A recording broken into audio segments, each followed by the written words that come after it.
Hey now. Hey now, we're live. Hey now. Um Sorry, I'm just working on some things here. Let me go ahead and get the word out that we're live.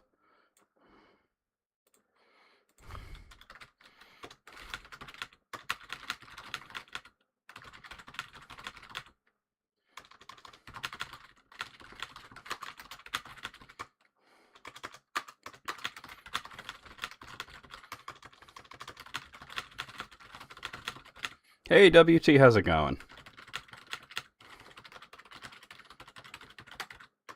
Let's try spelling that right. Oh, I have to fetch the YouTube URL. Let me grab that. And I should be looking at the blended chat, because otherwise I will miss things. Probably already have. But when I bring up the YouTube chat, that'll even itself out.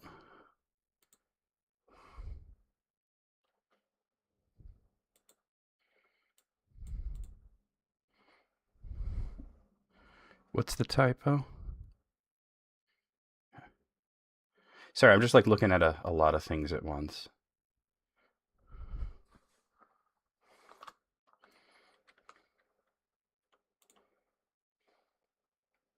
Yeah, that's two L's there. What's the typo? Yeah, you know, that was present last time I played that because I just. I'll have to fix that. It should say part 2 as well. I'm not sure that I can fix that. I'll just change it to say part 2 after the live. Because unlike on Twitch, I can fix it, but on YouTube, I can't.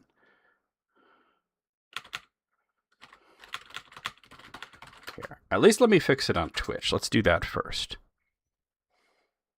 That's easy to do. YouTube is a little different, unfortunately. Okay. All right.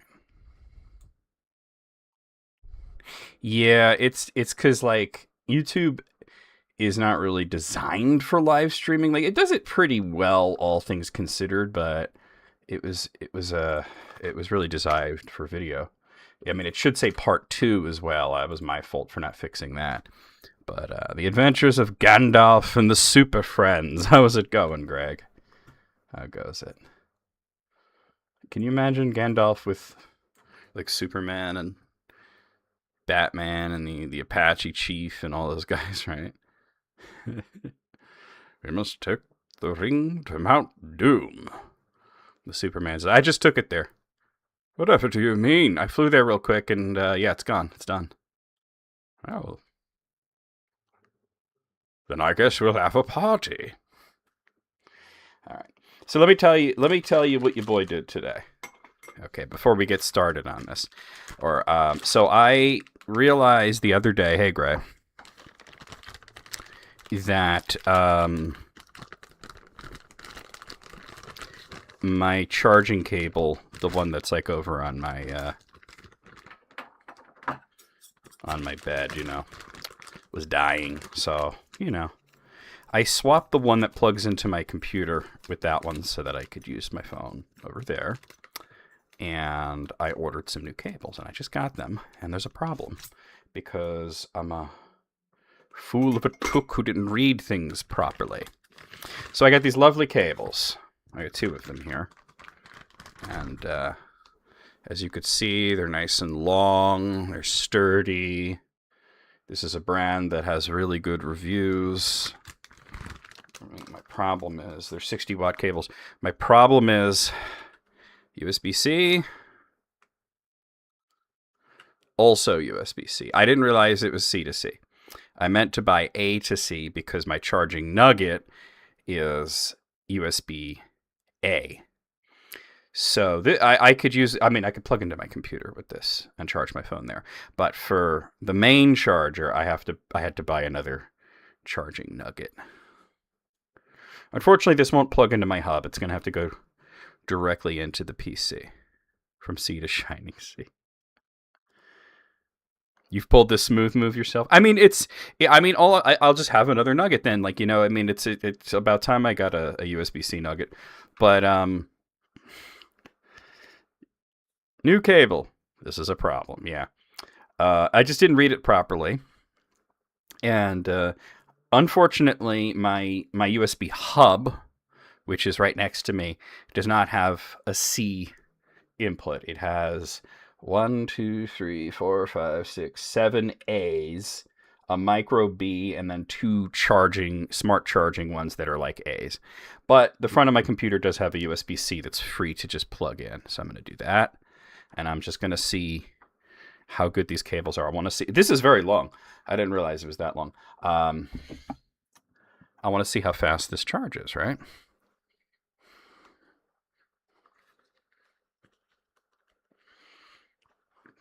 Well, the C2C is becoming more standard. So it's good for me to have the... and the good thing about C2C plugs is it doesn't matter which way you plug it in. There's only one way to plug it in, and it's the correct way. So that's a big deal for me. Although I'm good at getting... it's like my superpower. My secret superpower is always plugging the USB cable in correctly the first try. Well, not always. Like maybe 85% of the time. Where's my phone? Here it is. So I just want to see how fast this is.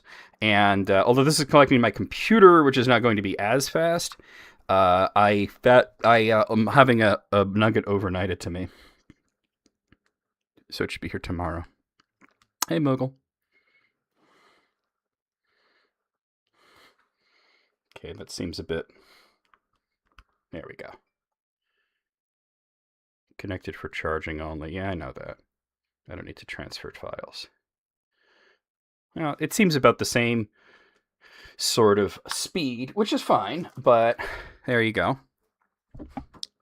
So anyway, guys, we are going to be playing the Lord of the Rings: The Two Towers, and you guys know that that was the name of the last game that I played, the action game with some light RPG elements, almost enough to be called an action RPG.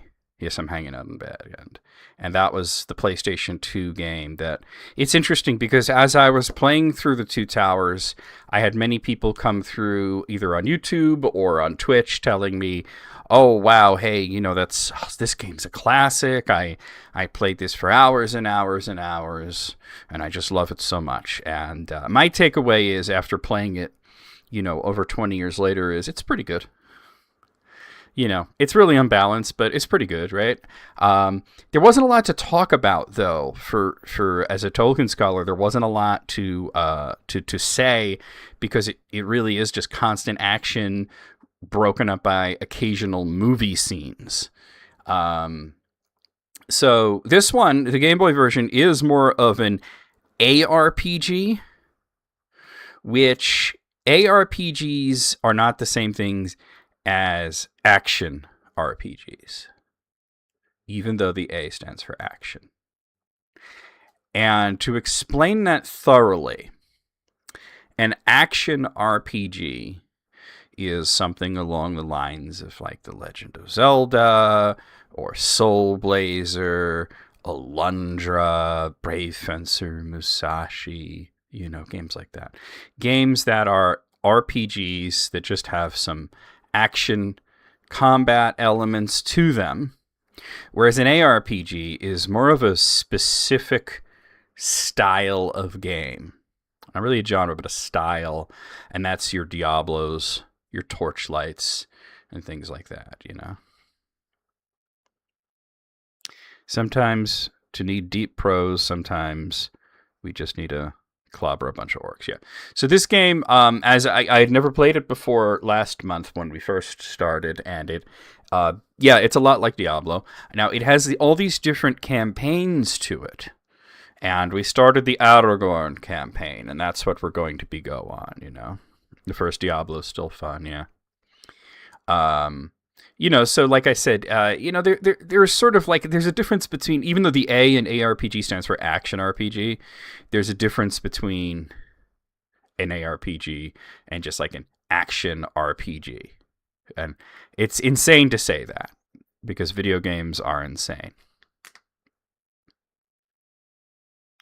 You wonder if people would be confused with ARPG, thinks it means Asian RPG, as in RPGs not from Japan or the West. Oh, so yeah, you mean like if it's from like Korea or China or something? No, no. I mean, I think people who play these sort of games, they know an ARPG is basically like Diablo, like Torchlight, those sort of games, Because like when you hear people talk about ARPGs, they're never talking about like Zelda, They're never talking about Kingdom Hearts, You won second place in a magazine contest and got the first shipped copy of Diablo 1 ever. What was the contest? Out of curiosity. Hey there, Mr. Greeble. How's it going? What was the contest?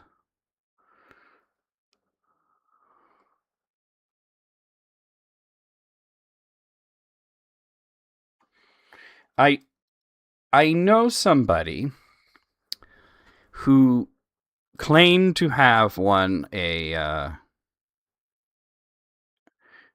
contest from a video gaming magazine back in the day. But the thing is, the kid, he's not a kid anymore, but at the time he was sort of a notorious liar. He would make up or exaggerate stories all the time, This one is, it might have been, it's plausible, it might have been true. I never saw any. I remember he told me about it. No. It's nobody that you would know, Moogle. It was somebody that I knew when I was a kid. As an old friend of mine. And he claimed to, it was, if you remember the original Final Fantasy on the NES, there was one room where you can run into a very, very rare enemy called the War Mech. And if you managed to run into it and get a clear picture of it and sent it into the magazine, you would win a prize and be put into a raffle for an even bigger prize. I don't remember what the bigger prize was, but I remember that he did win. Well, he claimed to have won the initial prize, which was a T-shirt.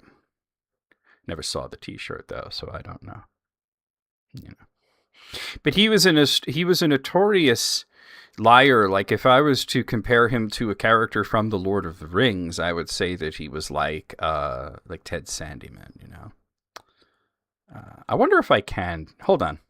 Can I change the title and everything on? I just noticed there's like an edit video. Oh, I can change it. Hold on. All right, I can fix the title on YouTube. I just noticed there's an edit. Save. Will that work? And then can I go back to my live video and it works properly? I think I just figured it out. I just noticed that there was like an edit button there. Yeah, it's correct now. Hold on. All right, I can... Oh, mute. Okay. So, where's my water? I have a whole brand new water all the way back here. So yeah, Ted Sandyman, for those of you that don't know, he was a character in the Shire. He's one of the first few characters in the book to speak. Because the Lord of the Rings, it doesn't start like the film does. Like the film starts with Gandalf's arrival at the Shire for Bilbo's birthday party.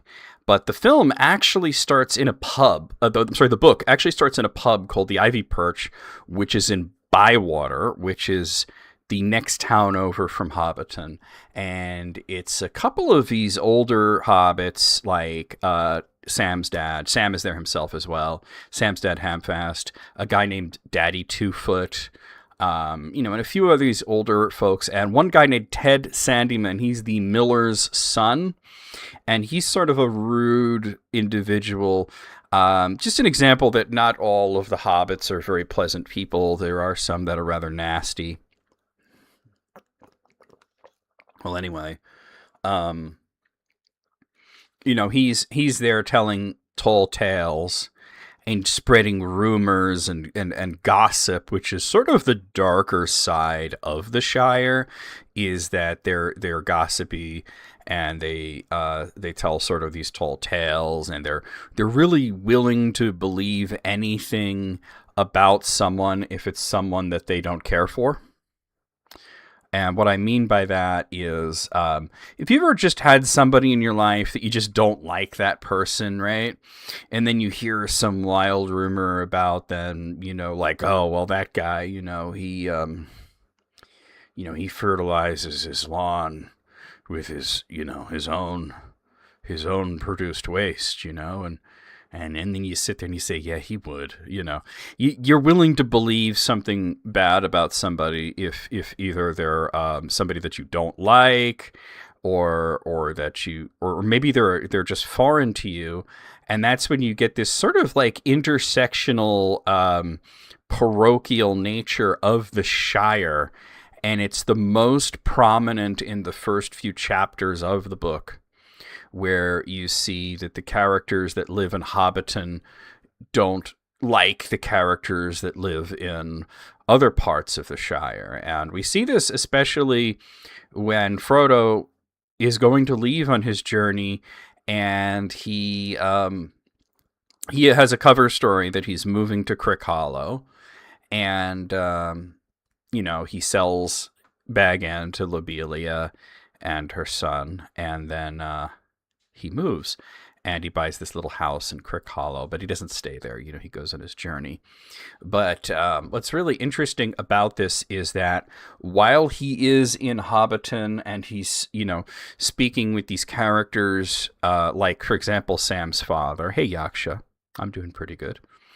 They talk about those Bucklanders, because Crick Hollow is in Buckland, and so those Bucklanders are a bunch of weirdos. They're strange people, I didn't say whether or not you should do that. I'm just saying that if I said that somebody who I wasn't talking about. I wasn't talking about number one. I was talking about number two. If you heard that one of your neighbors that you didn't like was doing that, you'd probably say, yeah, he would. That was the point that I was making. That it's a strange sort of thing to do. Just imagine somebody like in their vegetable patch, just squatting there and spreading it around with a trowel. That's the sort of thing I'm talking about. And and when you don't like somebody, or somebody is foreign to you, you're somewhat more prone to believe that they do strange things.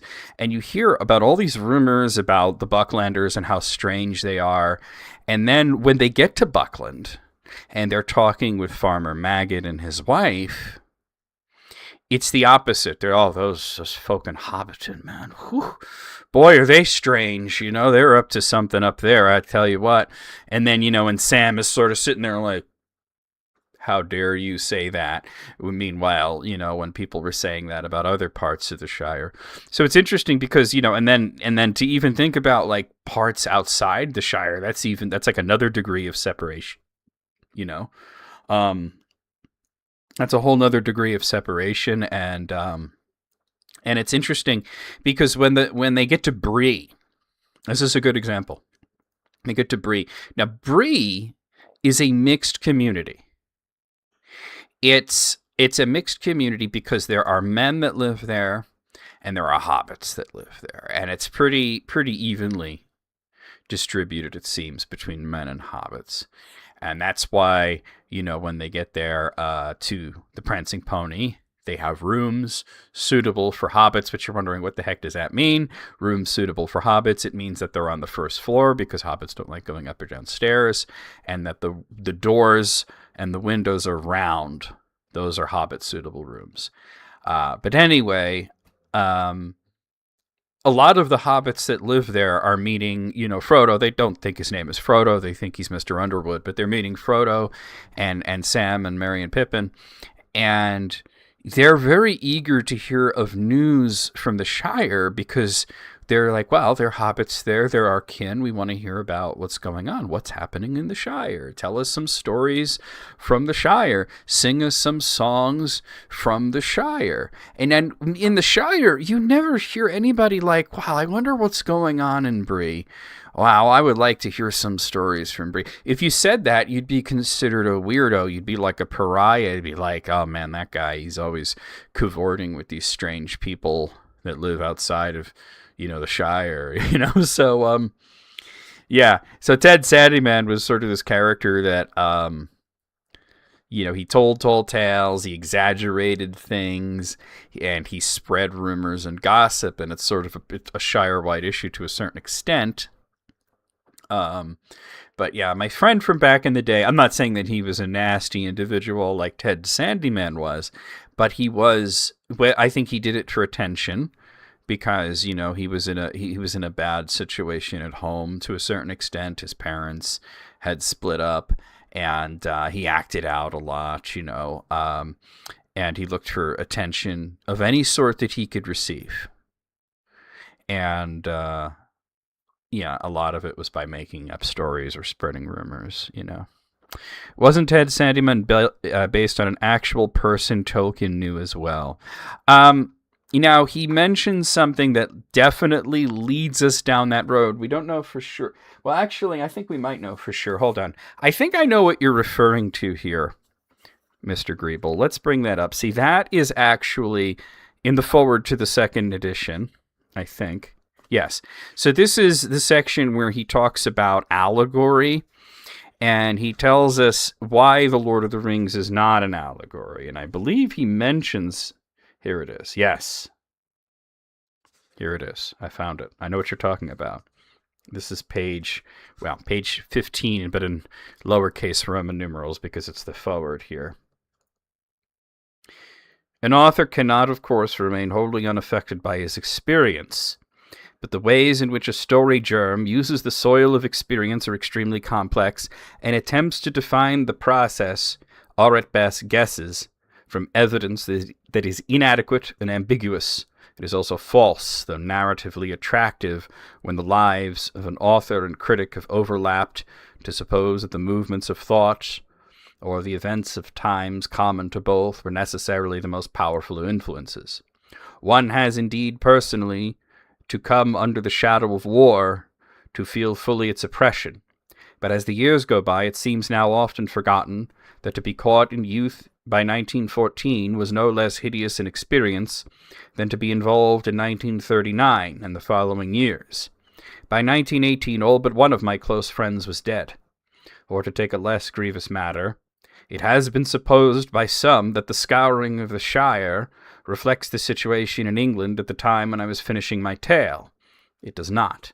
It is an essential part of the plot, foreseen from the outset, though in the event modified by the character of Saruman, as developed in the story without, need I say, any allegorical significance or contemporary political reference whatsoever.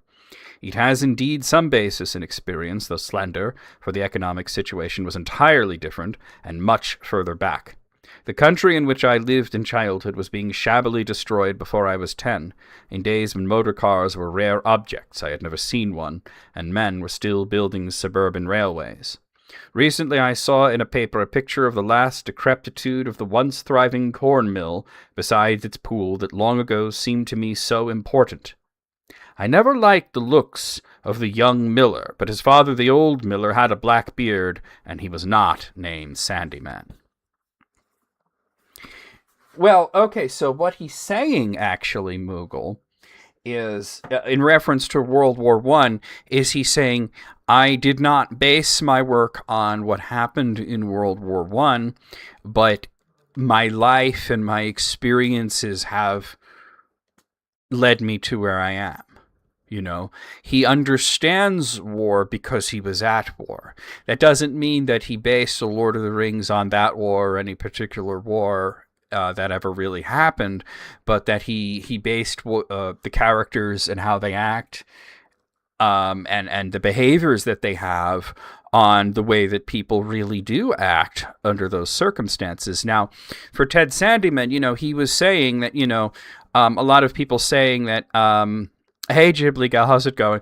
A lot of people were saying that, the scouring of the Shire is something about Tolkien coming home from the war and then wishing he could fix all the terrible things that happened to his country while he was out, you know, fighting in the trenches and all that. And he says that's not true because all the bad things happened when I was a small boy long before the war.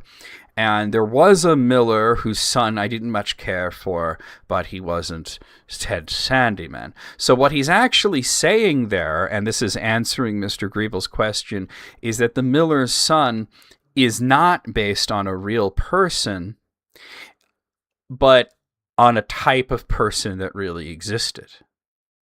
So that's what he's getting at, you know. I think, and that's what Tolkien did, is that he based his characters off of archetypes of real people, like Samwise. A perfect example is Samwise. Samwise is not based on any particular young soldier that he knew during World War I, but rather a specific type of soldier. They called them Tommies, who were often the batmen to the officers. They were the attendants, and that he had a great admiration for these young boys and felt that they were far better people than their superiors were. He wasn't basing Sam on one particular Tommy, but the idea, the platonic ideal of a Tommy. So there you go. I figured when you said that, I was like, I know which section you're talking about. I figured. Now, Ghibli Gal, who's only been in here a few times, is probably like, what is he talking about right now? Welcome in. We're going to play The Lord of the Rings: The Two Towers for Game Boy Advance. And of course, we are live on Twitch and we are live on YouTube. And I am wearing my Tolkien Scholar hat today. And if there are any subscriptions on You Love Your Lore. Do you know my YouTube channel? Can somebody get a link? Actually, I can get you a link. I have it open. I don't need anybody to get a link. In 1 second, I'll get you a link. Every small town. Exactly! That's exactly right. Okay, there it is. That's my... Oh, you got it through... Oh, okay. That's right, because Zelda, she's a big Tolkien fan herself. She's a big Tolkien fan herself. So you have that. All right. So if there are any subscriptions on Twitch today, or any new memberships on YouTube today, or if we have bit donations, 500 bits or more, or super chats, $5 or more, I will do readings for you. Any Tolkien book, I have them all. You know, I'd show them to you, but oh man, yeah, the camera doesn't quite bend that way. But here, let's actually do this, right? What up, Marge? Hey there to Sarah, and hey there to Matthew. How's it going? I am feeling a lot better. I'm sleep deprived, Matthew, but I'm feeling a lot better in terms of my shoulder. As you can see, I have full mobility and I'm not in pain. And my wrist is messed up because I slept on it wrong last night. But that's a whole other story. But here, let's show off the collection. Like I said, any reading, like I said, you help me out and I'll do readings for you. But let's go over to the webcam. I don't think I've ever shown off all the books that I have within reach. And keep in mind that these are not all the books that I have. These are just the ones that I keep within reach. So let's go over to here, off to the Barrow Downs, and I will show you guys. The ones that I keep in reach, at least. Let's move that over there. So here we have The Hobbit. Of course, it all started there. Read that when I was about 8 years old. And here we have The Fellowship of the Ring. And of course, we have The Two Towers. This is the book, the game that we're going to play is based off of. Not really, it's based off of the movie. And here's The Return of the King, which actually because the ring there, there's a ring there is green. It shows off all strange during the, because of the green screen. Let me just put these back so that I'm not inundated here because I'm about to grab more. And some of these are newer copies too, which is why I think they're worth showing off. Now, of course, this is the most important one. This is the Silmarillion. This is the one that, if you like the lore, oh man. That's the one you want. Now, why, for some reason, my copy of The Hobbit is being strange. Here, let's just put this to the side. Now, this one lost the dust jacket on this one, but this is, I don't know if it'll show up there. I need a new copy. This is Unfinished Tales right there. And, of course, here we have my favorite, my absolute favorite Tolkien book, The Children of Húrin, which, boy, oh boy, is this one good. This one is so good. And here we have Beren and Luthien, which is also beautiful, but it's in many different writing styles, so it can be a little confusing. The Fall of Gondolin, also just highly recommend this one. This one's really good, especially the last part of it is really amazingly written. And this one, I love this book, The Fall of Númenor. This only came out a few years ago, and this one is really cool because it's everything from the Second Age put into chronological order, really very beautifully. This one's not going to show up too well. Yeah, this is Sir Gawain and the Green Knight, which, yeah, really, really good book. It's a prose poem, really. I mean, it's a poem. This also contains a few other things. It's not just Sir Gawain and the Green Knight, but really recommend that. See the movie, too, by the way. Here is my Tolkien Reader, which is a little tiny paperback that has The Adventures of Tom Bombadil in it, as well as Farmer Giles of Ham, and Leaf by Neagle, and On Fairy Stories, and I believe Roverandom is in there as well. And this is a lovely, lovely copy of Beowulf that my friend Laurel got for me when I helped her out with a little issue that she had on Quora. And this is not a Tolkien book, but I should show this. My mod, Alice, got me this. This is called The Ring of Words, which is actually about Tolkien. It's about Tolkien helping to write the Oxford English Dictionary and the experiences he had there. Here we have the Atlas of Middle-earth, which is just, if you like maps, and who isn't a fan of hobbits that doesn't like maps? That's a must-have, I think. Let me put the Silmarillion away. Now, believe it or not, that's not all. I don't think I've ever done this in a video or on a live, just showing off all the books, you know. Now, down here, we have his letters. This is the letters of J.R.R. Tolkien. Every letter he wrote that is available. And this is the revised version that came out a few years ago, so there's about like 100 or so new letters in there. And now the next 12 books I have across 3 volumes. So this first massive brick, I mean, I think if you throw this at somebody's head, I think they just die. This is the History of Middle-earth Part 1, which contains the Book of Lost Tales Part 1, the Book of Lost Tales Part 2, the Lays of Beleriand, the Shaping of Middle-earth, and the Lost Road and Other Writings. Put that down. And then here we have the second part of it. As you can see, another brick, you know, another cinder block. And this has the Return of the Shadow, the Treason of Isengard, the War of the Ring, and Sauron Defeated. And this one's not as big. But this is the most important one, actually, because this has Morgoth's Ring, the War of the Jewels, and the Peoples of Middle-earth. And like I said, the Silmarillion is like the most important book of the old lore. But if you want to know kind of the second most important one is actually the Morgoth's Ring, I think.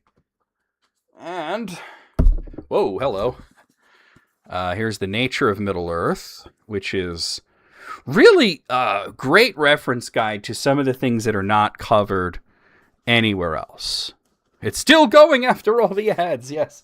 By the way, if you're ever watching a stream on Twitch, because I could see you're watching me through Twitch, and you want to hear the streamer during the ads, pop the player out. There's like a little mini player that where you see me while the ad is playing. You can pop that out into its own separate window, and then you'll be able to hear me because it has its own separate volume controls. And then this last one, this just came out, and I just bought it. It's 3 volumes. As you can see, it's 3 of them. I'll just show one. It's the collected poems of J.R.R. Tolkien, which he wrote a lot of poetry in the early years. Hey, Tommy, because this volume is 1910 to 1919. So this is only 9 years. That doesn't work on mobile, unfortunately. 9 years, and it's that many poems. And then this one is 1931 to 1967. That's a bigger... But then this one here is... Where is it? The third one. Oh, that was the third one. Yeah, no. The second one's 1919 to 1931, and then 1931 to 1967. So you can see he wrote a lot of poems early on, and then he was a bit busy with everything else. Oh, hey, all right, I have to do it. Here it is. Not. Okay. What are my thoughts on the new Aragorn actor? Oh, Jamie Dornan got cast as Aragorn, and he's going to be in one movie that we know of, The Hunt for Gollum. I don't know if he's going to be in the Return of the Shadow of the Past. My reaction to that information, let's go over to here, actually. My reaction to that information was pretty much, I know who he is, but I don't think I've ever seen a single film that he was in. I know that he was in Belfast, and that was just generally considered a very good movie. But I've never actually seen it. Now, I notice this scene is a little off to the side. I'm going to fix that real quick here. There we go. Okay, so let's get the game. I should have had the game going already. Let me get that now, actually. Here's my totally legitimate Game Boy here. Here are the two towers.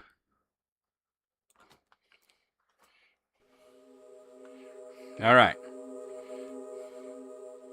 So yeah, Jamie Dornan, I looked at pictures of him and I said, I could see it. I could see him being a young Aragorn.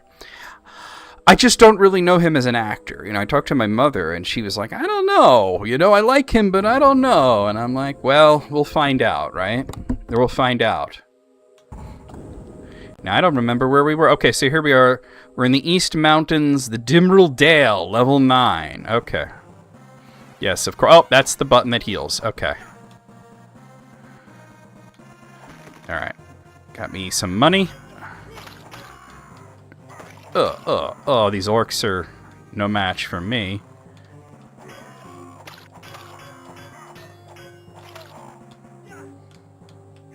Why can't I pick up the gems? I forgot how that...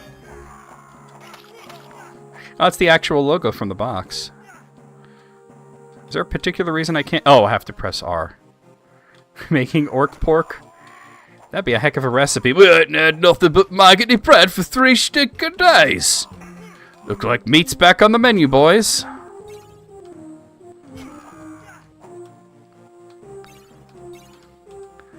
Orc pork sandwiches. Alright. So the Dimril Dale, this is the other side of Moria here. What is it? That is a coif? I don't know that I need a coif. Would that be better than the exquisite hood? I should get rid of some of this stuff, you know? So that I can at least pick up new equipment, right? Let's see if the coif is better. Exquisite hood, plus 4 critical armor. Coif, plus 1 melee armor, plus 7 critical armor. I am glad I picked that up. We're gonna put that on right there. Yeah, they do look like Christmas ornaments. They're gems. Which I guess, if you don't know the currency of the region, you know, money talks, right? Gold or gems is always going to be... That one was... Yeah, gotta heal. How do I open this? There we go. There's another coif. A brigandine. Alright, hold on. That sounds good. What am I wearing? I have scale mail. I don't know if the brigandine's better. Let's get rid of some of these things. I didn't mean to... Some of this stuff I don't need. It's a Christmas miracle. Let's see about this brigandine. So the scale mail is plus 8 melee and plus 8 missile. The brigandine is worse. Okay, yeah.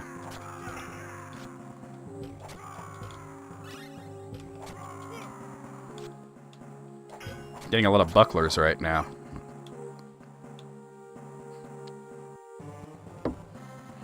Hey there, Marino. A Game Boy game is never late, Frodo Baggins, nor is it early. It is played precisely when it should be. Exactly. Gandalf probably said that. Here in Chile, raw ground beef sandwiches are quite popular, and you always think the orcs from the Two Towers cannibalizing their own orc. Well, that's absolutely what they did in the film. There's no evidence that the orcs are cannibalistic in the book, but they may have been. So I have the Dunlending broadsword, and I just picked up this S-stock, which is it's slightly worse. I didn't know that was a thing in Chile. I don't know much about Chile, that you just eat like hamburgers, but they're raw. I suppose that you don't ever get sick from that, because I mean, I would imagine, I don't know. In the United States, I would worry about foodborne illnesses and stuff. Although we do have steak tartare, so who knows?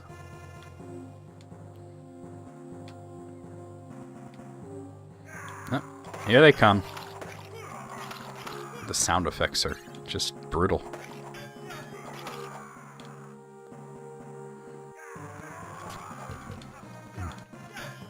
Okay, come on.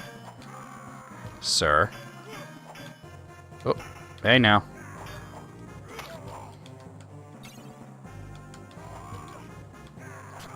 There we go, watch out. This kind of game, there's one rule, don't get surrounded. I don't need a long knife. Okay, here's a little Tolkien trivia for you guys. Let's see who gets this. What is a character from The Lord of the Rings that is specifically said to use a weapon called a long knife? Cannibal sandwiches, oh my. Well, you know, there's all sorts of crazy things that happen in the United States. There's certain parts of the country where they eat something called Rocky Mountain oysters. So, they're not oysters. You watched a video about if Saruman was made more powerful in the films.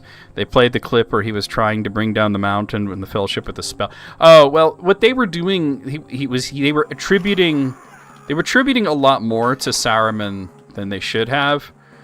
They basically made it so that he was responsible for something in the book that was not explained, who was responsible for it. It's meant to be sort of up for interpretation, which was the... well, Bard's not a character from The Lord of the Rings. I mean, specifically The Lord of the Rings. Not The Hobbit. So the storm at Carithris he was sending there. I don't need a padded shirt. I want to get up there. Let's see if we could figure out how to get up there, because there were some enemies and stuff down there.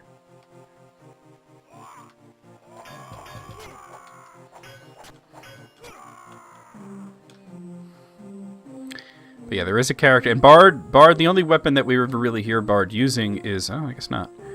Is specifically a bow. But yeah, there's a character in The Lord of the Rings that is said to use a weapon that is called a long knife.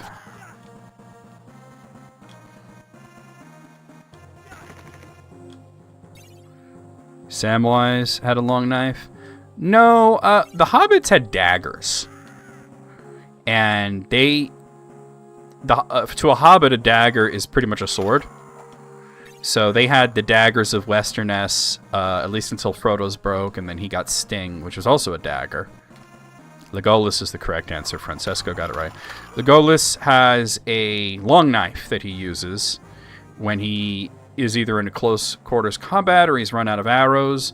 It is especially mentioned to have been used at the Battle of Helm's Deep when he speaks to Gimli, and he says that Kingsfoil, I want that. I don't know, ringmail might be good. That he has run out of arrows and that it has been mostly knife work.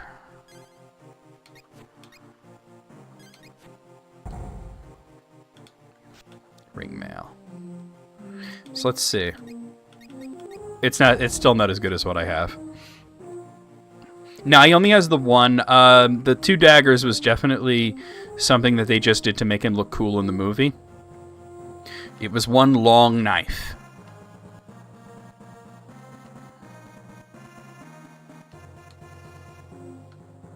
Oh, I seem to be kind of stuck in this area. Oh.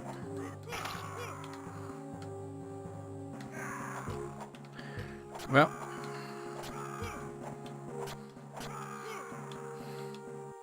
Sam calls his barrow blade a long knife.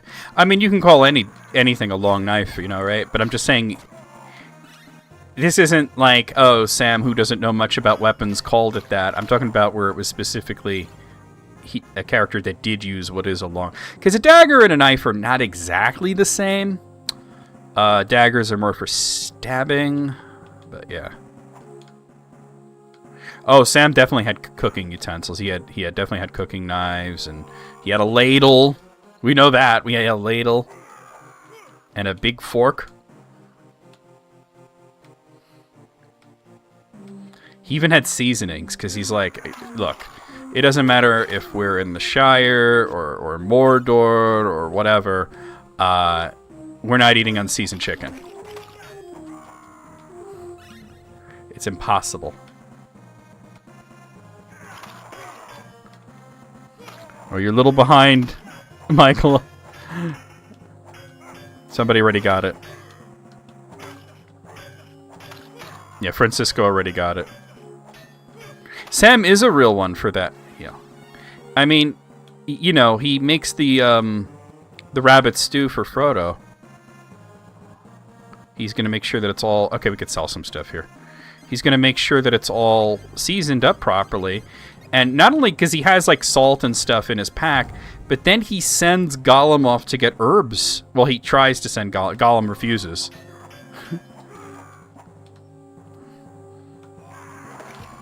Gollum doesn't like the idea of food being cooked. He also doesn't like fire, which is understandable. Wait, what is that? Oh, it's a hood. Leather jacket. His leather jacket had chains that would jingle. Frodo wants seasoned bunny. Well, Frodo was sleeping, but yeah, he was very happy. He thought it was very funny that Sam was carrying around salt and stuff like that. There's a lot of things that Frodo finds funny. When the wizards arrived in Middle-earth in the year 1000, did they know their own names? Okay, well, yes. But first of all, it should be mentioned that we know that Gandalf specifically arrived in that year. But they may have come earlier. Now, if you're talking about the names that they had already, they knew those names because Gandalf told his true name, which is Aloran, by the way. He told it to Faramir. Oh, here's Haldir. But let me answer this question. He told his name to Faramir, so he knew his name. Gandalf was a name that was given to him in Middle-earth. It's a name of the Northmen, who named him Gandalf. And I could break that down for you. Gand, it means wand, and Alf means elf in Old Norse. But in this case, not elf as in, you know, Tolkien elf, but like a spirit. So basically, he's spirit with a cane, or wand-wielding spirit. The Gandalf. And that was the same sort of people that would later be the men of Rohan. And the elves called him Mithrandir, which is the Grey Pilgrim, and he had a whole bunch of other names. Saruman, for example, that's actually a translation of his name in Quenya, which is Kuramo, to, you know, Westron, the common speech, it becomes Saruman. So what would have introduced himself in his first meeting with the new people? Knowing Gandalf, he probably would have said, I'm a visitor from the West, you know. I mean, his first meeting was with Círdan, and Círdan knew who he was immediately. But he would have just said, I'm a friend from the West, you know, and he might have introduced himself as Aloran. He wasn't exactly shy about the name.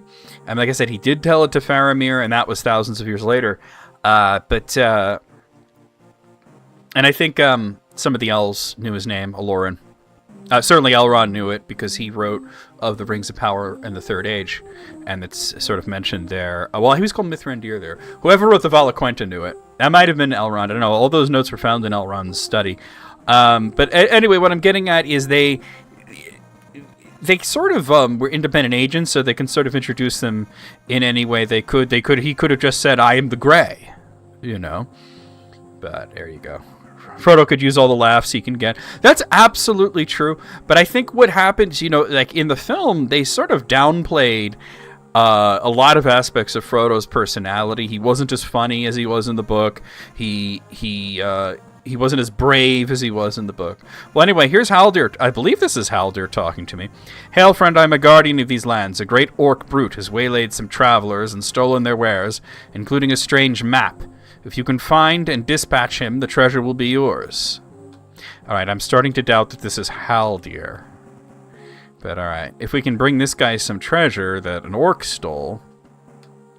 I just thought because we're coming out of the Dimrill Dale and going towards Lothlorien, that might be Haldir, especially when he said he was a guardian.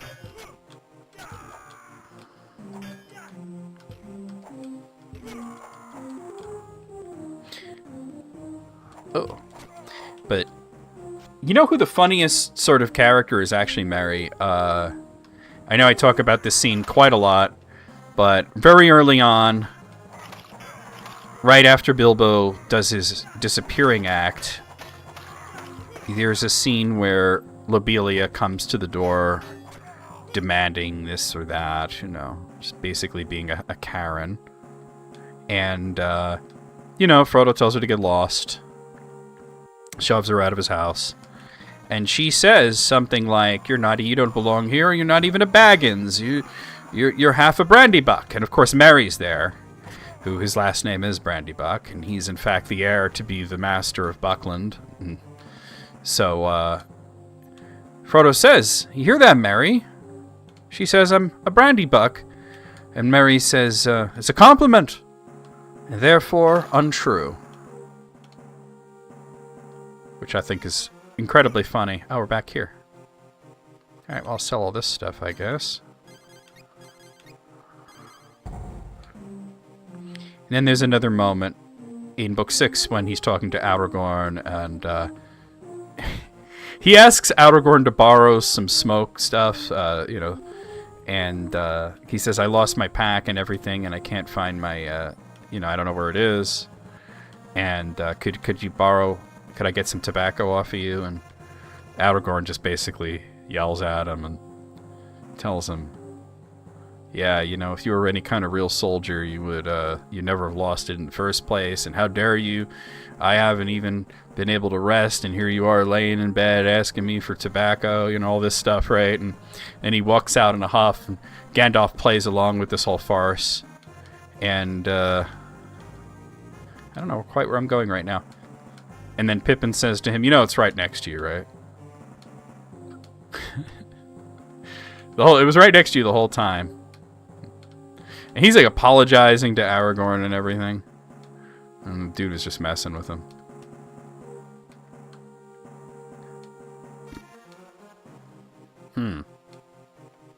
Alright, let me see where that arrow is pointing. Well, it's just staying down. I thought I had to find an orc warlord and relieve him of his treasures.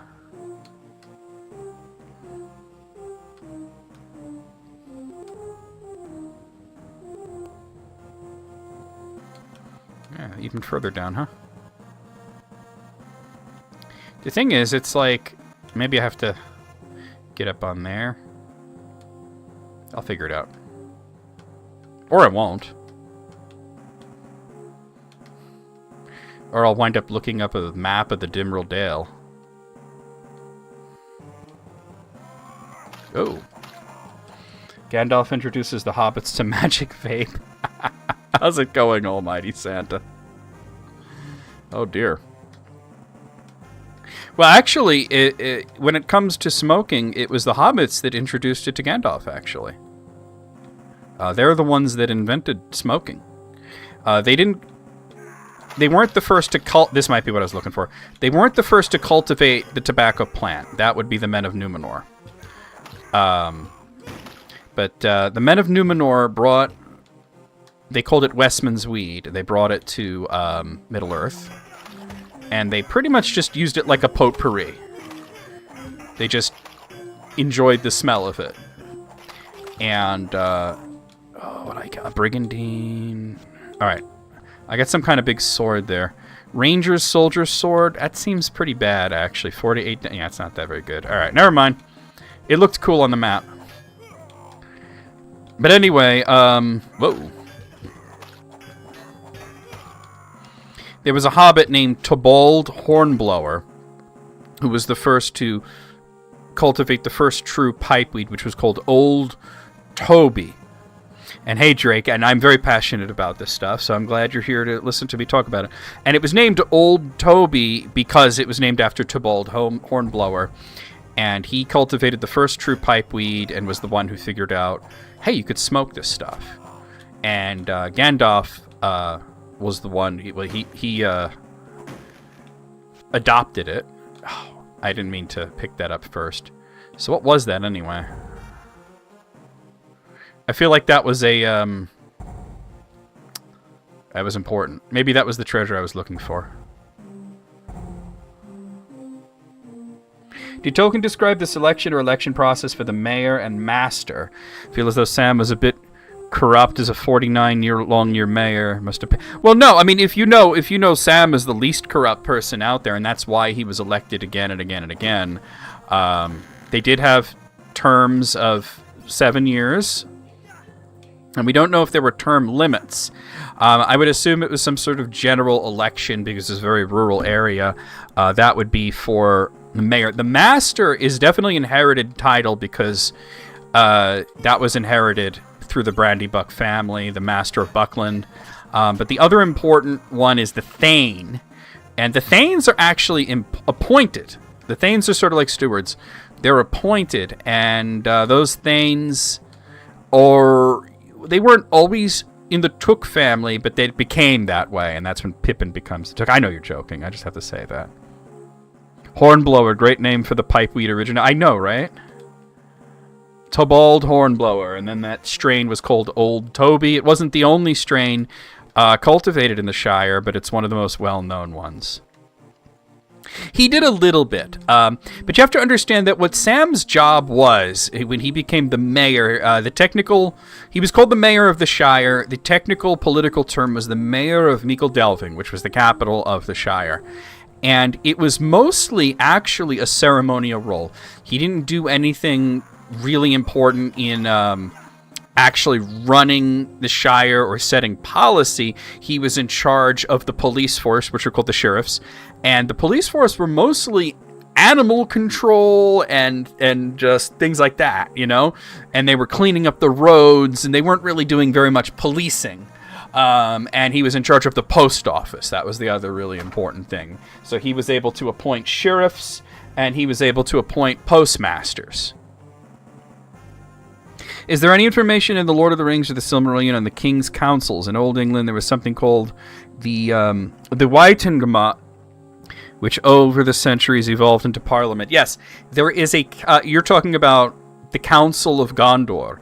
And to read a little bit about that, you could read in, I believe it was Unfinished Tales, and also in the appendix of The Lord of the Rings, there is the tale of one of Aragorn's ancestors, Arvedui, who tried to claim the kingship. And believe it or not, that was up to the Council of Gondor. Is that elf here again? He's not here. Now it wants me to go that way. I don't think I can. I think I have to get off this cliff somehow. Well, maybe I can. I gotta find that elf, I think. I think I found his stuff. But yeah, so the council, they took advice from the steward, but they were the ones that was sort of in charge of that sort of thing. So yeah, there is a council that, and also the steward himself is considered the chief advisor to the king. That was the entire point of the steward. Oh, just go down here. Oh, I didn't realize that was where you could just walk off the map there.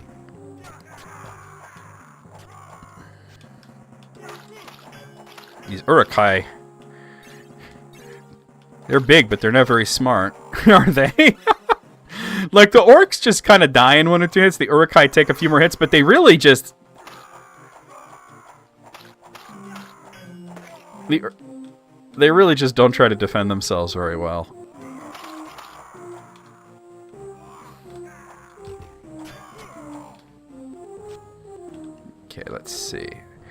Hot Helm. All right, let's see if that's any decent. So that's +1 melee, +7 critical. +1 melee, +12 critical. So that's a little better. Yeah. I gotta remember not to be so close to them because some of these explode when you open them up.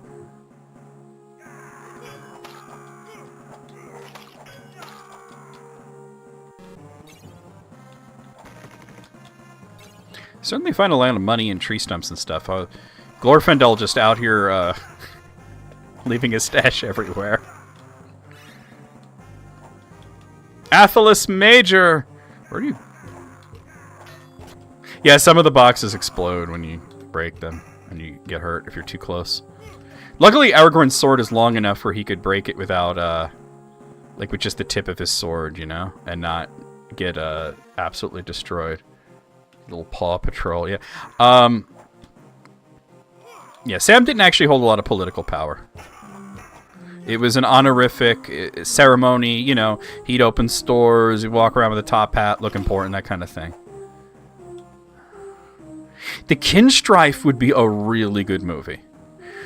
I would love a Kinstrife movie. Absolutely. I mean, they're doing a few movies. They're doing Gollum. They're doing Shadow of the Past. But, yeah, Kinstrife would be a great one. I think that would be great. The Angmar War would be a great one as well.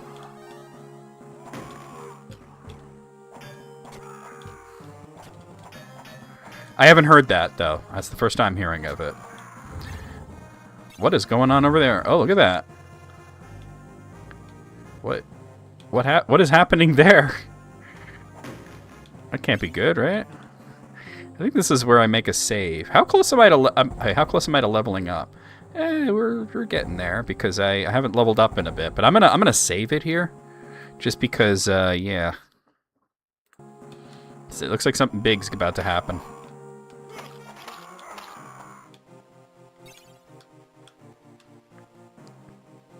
Let's see.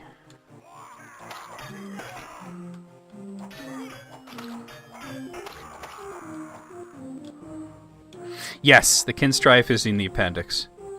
That would be, I mean, that... I feel like we need that movie right now, you know? It's an important story, I think.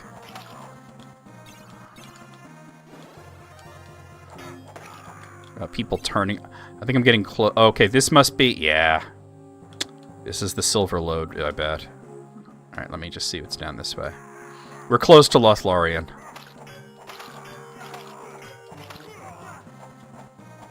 It is game on, indeed. Game on! Game on! Oh! See, I don't know what that is. What is causing that? Ooh, another one of the big Urukai with the purple swords.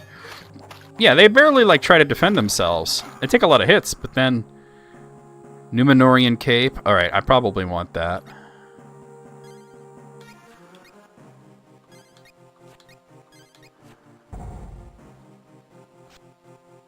Alright, the Numenorian Cape. Let's see, because the current cape I have is just a heavy cloak. +1 melee, +1 missile, +3 defense. +1 missile, +1 strength.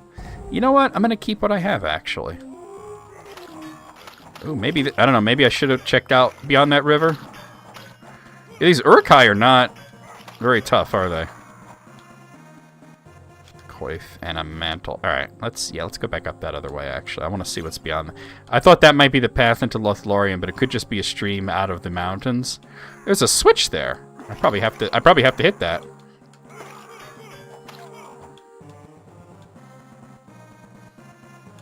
This game gets more and more interesting.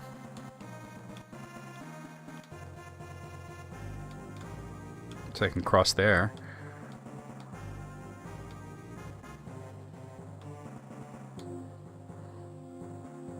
Alright. I would have loved to have this game on Game Boy. I didn't really know how good the Game Boy version was back in the day. So I only played this on PlayStation, you know. What book would I recommend reading after The Hobbit and The Lord of the Rings? Recently started your reading journey. I know everybody and their mother says Silmarillion. Or Unfinished Tales. But are you wanting a lot of lore and a lot like are you wanting a lot of lore and history and to learn everything that you can, or do you want just another great story?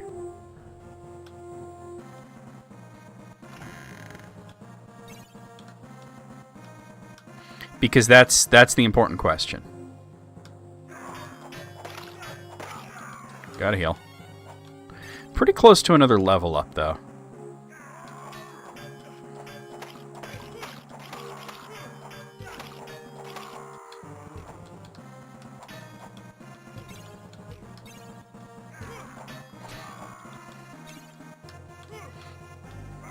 Oh. Very interested in the lore? Silmarillion. You want the Silmarillion, then. Ah! See, that one blew up on me, but I wasn't close enough for it to... Alright, I hit that. I don't know what that does, but... Assuming it's something down there, maybe? I don't know.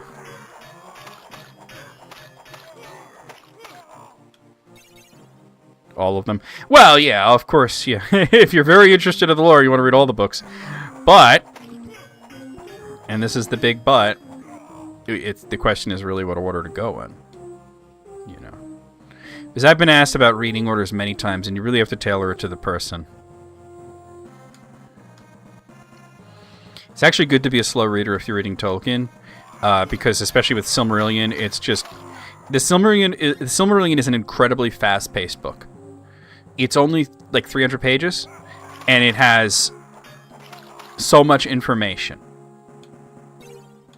It's just events happen. It's like, and this happened, and then this happened, and then this happened, and then that happened, you know. And it's just, everything happens so fast, and there's just character name after character name after character name, and after a while, you're going to be like, your head's going to be swimming. So if you're a fast reader, like I am, it's best to slow yourself down when you read a book like The Silmarillion. I want to fight as many of these guys as possible, because I am pretty close to hitting a level up. A gladius? Hold on. Why would a Roman sword be in Middle-earth? Why indeed? Let's see, so... The Dunlending broadsword that I'm using is that. This is about the same, 5 to 11, except this gives me +1 strength, so we'll keep the Dunlending sword. Although, if there was any part of Middle-earth that's Rome, it would be Gondor, right? From Tolkien's Time Machine, The Lost Road. Yes, The Lost Road. Oh, what's up? Oh, this is Haldir. Halt, stranger! You have come to the edge of our wood uninvited. Haldir of Lorien, I am Aragorn, son of Arathorn. We must take shelter with the Lady of the Wood. Now, this is really interesting because, you know, obviously we don't see any of the Fellowship here with me. Now, there have been some scenes where I would have, like, Gimli or whatever with me. But for the most part, it's been Aragorn wandering around on his own. Obviously, they should all be there, except, obviously, for Gandalf. And what's really interesting here is this makes no sense at all. The way that this is written makes no sense. And while I take a nice long drink of water, who in the chat is going to tell me why the way that this was just written makes no sense at all?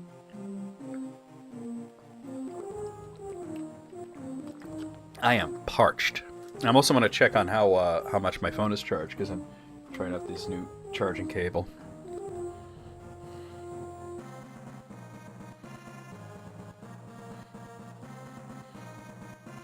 Seems to be charging extremely slowly, actually. Well, like I said, this is plugged into my computer rather than a real charging brick, so that's a big part of it. That's better. No, Lady of the Wood is a very good way of describing Galadriel, and that is the way, I believe that is the way that she was described in the Fellowship of the Ring. I'll bring it up right now, actually. That would be the chapter Lothlorien. When they first meet Haldir, I believe that is what was said.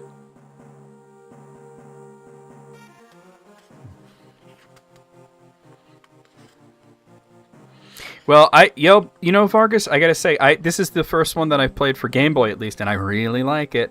I'll be playing some of the other ones, you know. Are the other ones Diablo-like as well? I really like this one. Okay.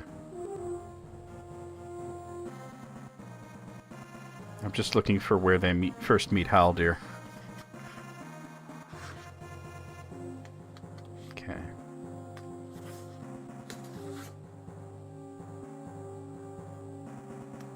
I'm not that far along, apparently, here.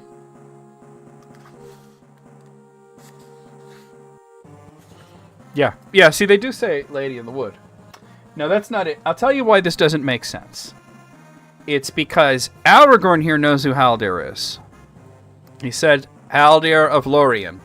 Haldir not only has not introduced himself, as he did in the book, but he doesn't know who Aragorn is. He calls him a stranger and says that you have come uninvited, which is not true. He came unexpected, but Galadriel's actually already aware that the Fellowship is coming because her grandsons, Elladan and Elrohir, came there just about a month ago, letting her know that these guys were going to be coming through here. So really the question is for whoever adapted the plot to a Game Boy game, why does Haldir call Aragorn a stranger when he absolutely should know who Aragorn is?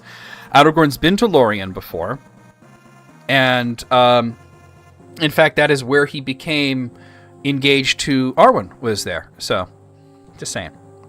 Aragorn, it has been a long time since last we met. See, yeah, you're a stranger? No, now, first I'm saying stranger, and now I'm saying, wait a minute, it's been a long time since we met. To an elf, it has not been a long time. It was like last week to an elf. If you wish to visit Lothlorien, walk softly and with speed. Come. All right. I love the Malern trees. Very cool. They should be, bigger, but... Entpool. Okay. I should get the Entwater. And I should sell some of the stuff.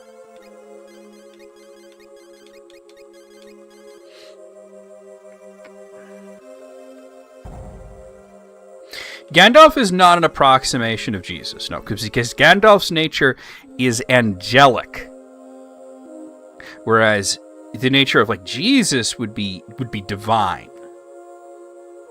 So, we have to remember that everything that happens in the Lord of the Rings, and in fact in all of Tolkien's book, is a pre-Christ situation. It is well in the BCE era. Tom Bombadil, no. See, Tom Bombadil is not Eru. Eru would not come to the world until he comes as Jesus, actually. So, Tom Bombadil is pretty complicated, but essentially he is a spirit of the land itself. Love the way the Malern trees look. And we got the swan boats. Let's check out the swan boats again. I saw one. Yeah, there's a nice little swan boat there. It looks like there's somebody standing in it, too. Can I get up on here? Oh, I can kind of wiggle my way over here. Oh, no, that was just like part of the rudder. Okay.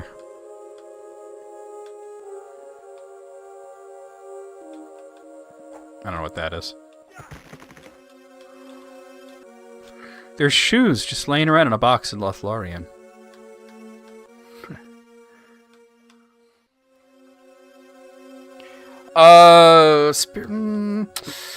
You're close. The secret fire, yeah.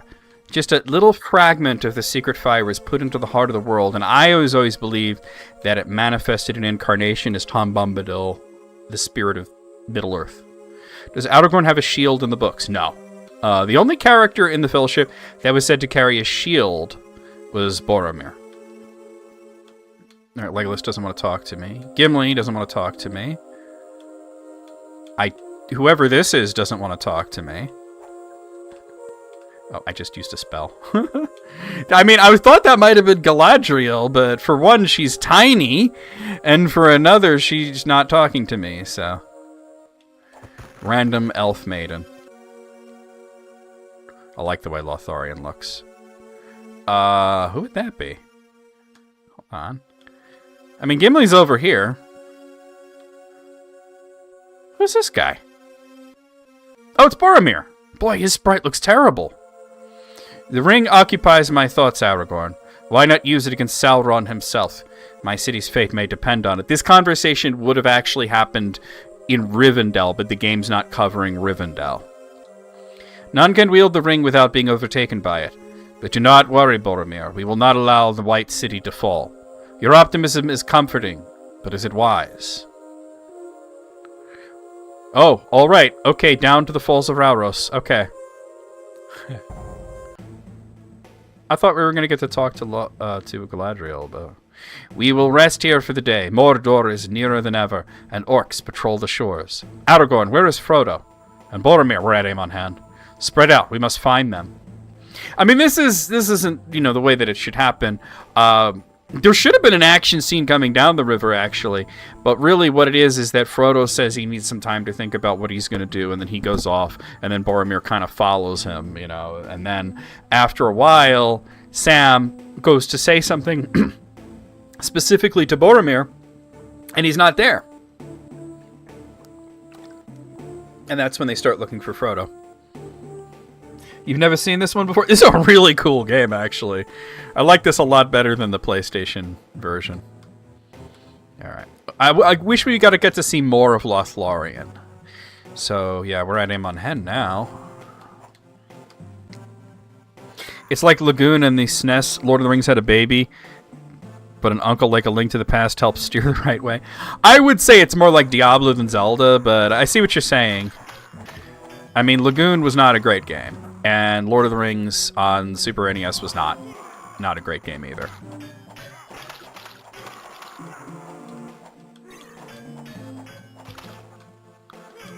Oh. This guy. I'm so close to leveling up. So I just want to kill every orc I see, which is... Tolkien would be horrified by that, but...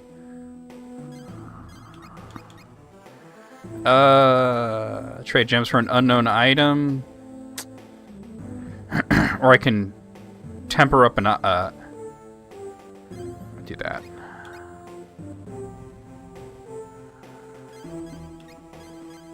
What'd I get? Mithril Choker, +3 melee armor. Cheap shoes, terrible. Gladius. Alright, enough of that.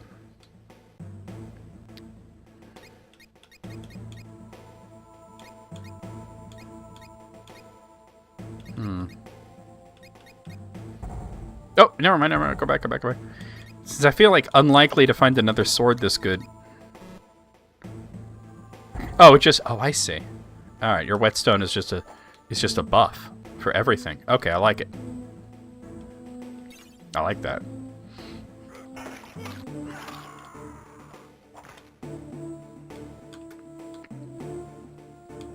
Oh, where did this Uruk-hai come from? He just appeared out of nowhere. Lembas bread. Why would an orc have lembas bread? I thought they would have maggoty bread. The 3 bleeding days. Nothing but maggoty bread.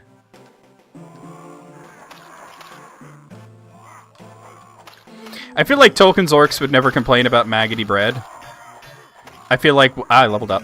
I feel like what would actually happen would be that they would feed maggoty bread to...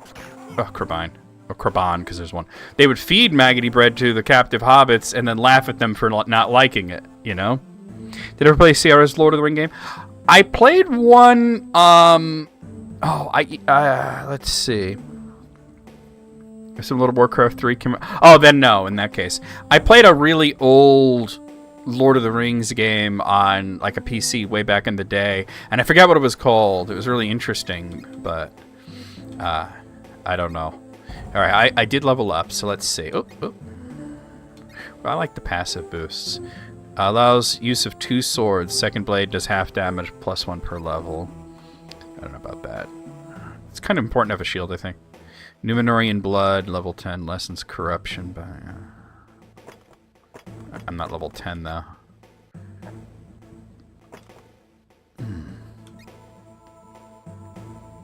There we go, shield offense. Now I can put that in. There we go, okay. No, it was older than Battlefront. I'm talking, you know, like 80s.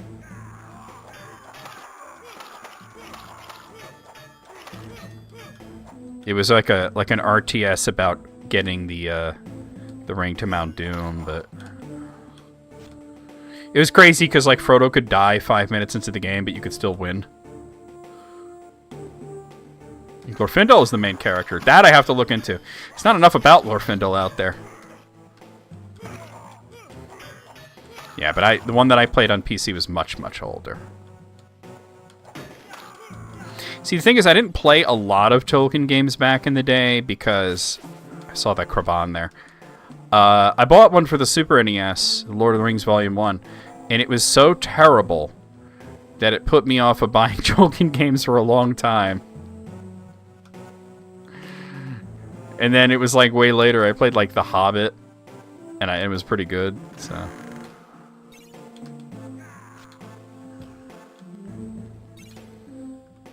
Alright, I'm gonna have to get across the river. Well, it's really more of a stream, but yeah.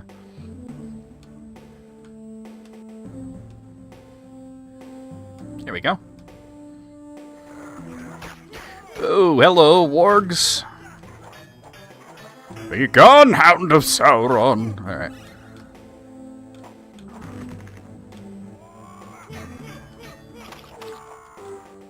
A saber? Do I want a saber? Let's get rid of some of this stuff. I don't know if I want a saber or not.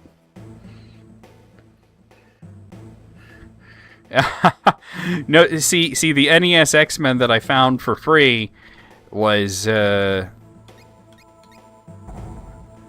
mean, I found that, you know? The Lord of the Rings I paid like $60 for that, and it was terrible. Oop, there is something there. I wonder if I can... There's no way I'm squeezing... Oh, never mind, I am squeezing through there. There's no way Aragorn's huge bulk is getting through that, right? Well, you know what it's like, Moogle. You're a kid, you don't know, and the internet wasn't a thing. You just see a game based on a license you like, and you buy it, and disappointment ensues. The game is, yeah. And I never was able to beat it back in the day. I've beaten it on stream a few times now, but the only way that I could really beat it is by abandoning morality and not caring if any of the characters stay alive. Just keep Frodo and Aragorn alive and get to the end. Everybody else is on their own. That's the only real way to do it.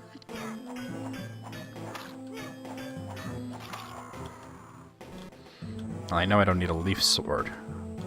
Actually, maybe I should check that out. I'm gonna grab one of those leaf swords and see what the stats are like. Do you think Sauron's goal was possibly to make himself Lord of Men and steal them from Iluvatar and thus best Morgoth himself? Sauron's goal was nothing more and nothing less than total control over every aspect of creation. He was obsessive-compulsive. He had a hatred for anything that he deemed to be chaotic, an ancient long knife. And he thought freedom was very, very chaotic. That's terrible.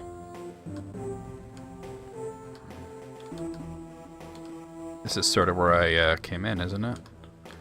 No, not really, but let me come on over here because I saw one. Not that I really need that. What if I was to just kind of sneak my way up here? No. Did Aragorn have a special sword before he got Anduril? Well, no, he had the sword. It was just broken in half. It was called Narsil. It was 2 halves, broken in half at the end of the Second Age. And he carried it around. As a matter of fact, when they were in Bree, he showed it to the hobbits and, you know, said to Sam, you know, hey, it's not much good, is it? Almost fishy car. What are you talking? Almost fishy car. Oh boy. Is that like the invisible boatmobile? Oh. Alright. It was just an actual bird, it wasn't a Kraban. But to control beings that have free will, that probably gave him a buzz. Absolutely! He thought free will was terrible. Absolutely. He wanted complete control over every aspect. You have a Game Shark and get a fishy car. Is this, are you just messing around? Is this like a dope fish type situation? I think I gotta get back over to the other side. Here we go.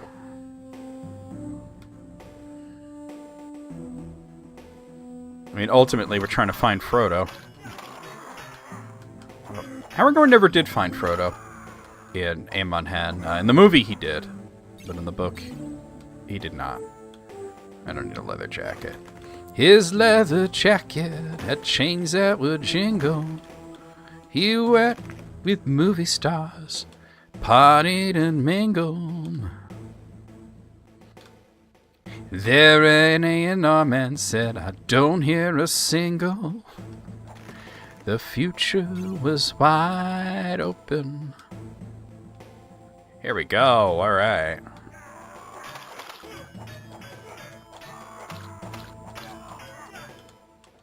A kite shield.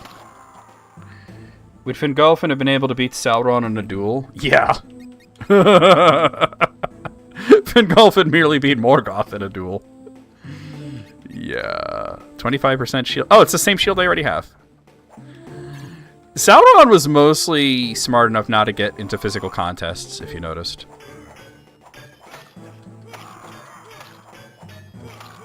I mean, Elendil and Gil-galad beat him. They died, but they beat him.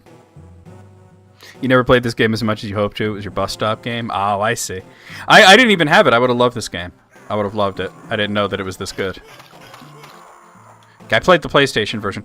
Back in the day, a lot of the Game Boy versions were just sort of like inferior mockeries, which is a shame. But this is definitely its own thing. I did play a little bit of, on Game Boy Advance, The Return of the King. I know that game is great.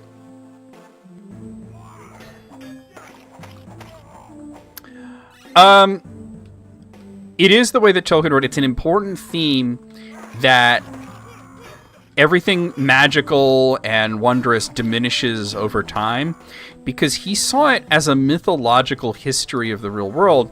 So eventually you have to lead into reality. You have to lead into history and, where there are no elves and are no men and everything. So things have to get less majestic and wonderful and terrible and cataclysmic as time goes by. I love the broken statue here. Very accurate to that, although it's small. Yeah, the hack and slash game, we played that before this, and it was interesting to revisit, but I don't know, it's just kind of not a lot to say about it. This is much more fun for me. The Return of the King game is kind of like this, except it's a little more RPG. It's more RPG-ish than this. You'll see. I will stream it.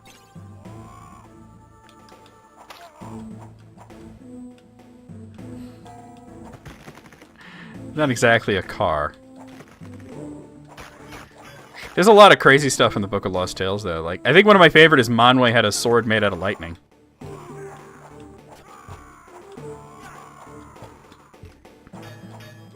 Yeah, he was writing a sequel to The Lord of the Rings at one point called The New Shadow, and he wrote like one chapter and then he stopped because he realized it wasn't going to be a fantasy story; it was just going to be a thriller. Because there weren't any wizards or elves or anything in it. And he's like, I'm just writing a story about a cult.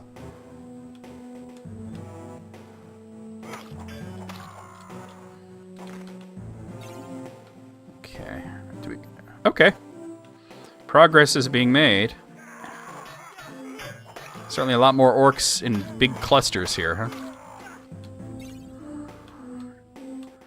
Alright. I gotta stop running into leather jackets. So I'm just... Love the statues. Just gonna keep singing that Tom Petty song over and over again, you know. Heal.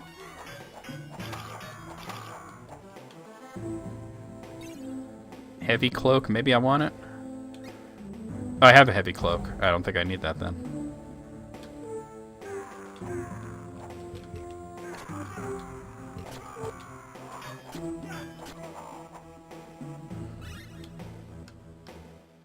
Well, actually, what would... Because they're too weak to do that. What would really happen that would be way scarier would be that the bits of Morgoth that are left in the earth would coalesce into sort of a second Morgoth. And it would retain his wisdom and his temperament. So a lot of people think the return of Morgoth and the Digodagroth was this sort of like very literal thing where he would return from, you know, being thrown into space. But that's just what some elves thought. Whereas the reality was that more that he would just coalesce out of the earth itself. All right, we got a moon-runed pot helm. So +1 melee, +1 missile, +12 critical. That just sounds amazing. Yeah. Put the moon runes on it. Just like in The Hobbit, right? Mosquitoes are of Morgoth. Unfortunately, the mosquitoes are probably from the Valar. I feel like Manwë probably made the mosquitoes. He's like, oh, the birds got to eat something, right?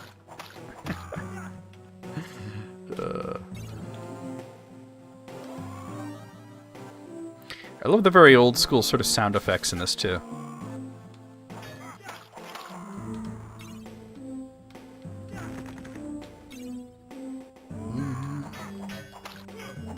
You know what it is that the regular orcs, they might die fast, but they do carry shields, which at least sometimes gets them close enough to hit me, whereas the Uruk-hai just sort of walk into my sword and die. The dead marsh, oh god. There'd be a lot of bugs there. Actually, the Midgewater Marshes is probably the one that you would be thinking of in the north. Alright.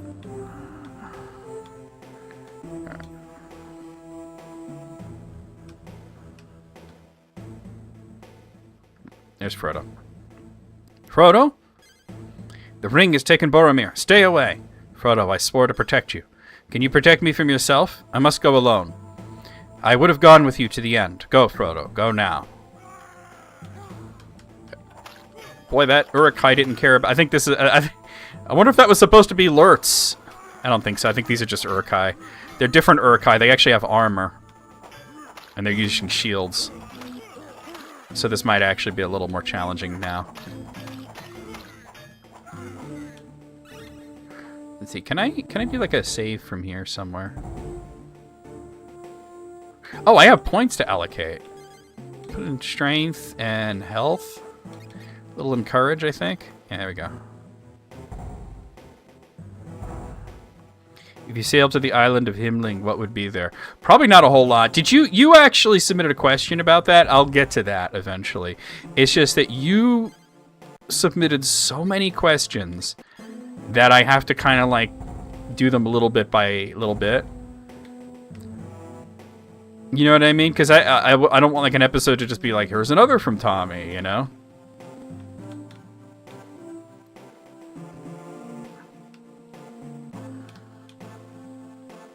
Oh. Skill point. I could buy skill points or attribute points. Alright. What I should probably do is just...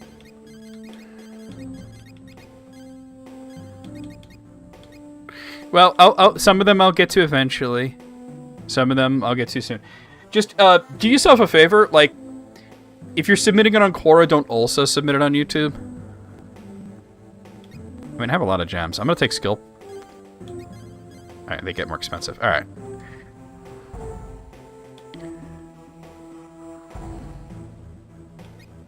It just helps me organize things better, you know? Call Legolas. I should probably just put more into the heal that I've been using.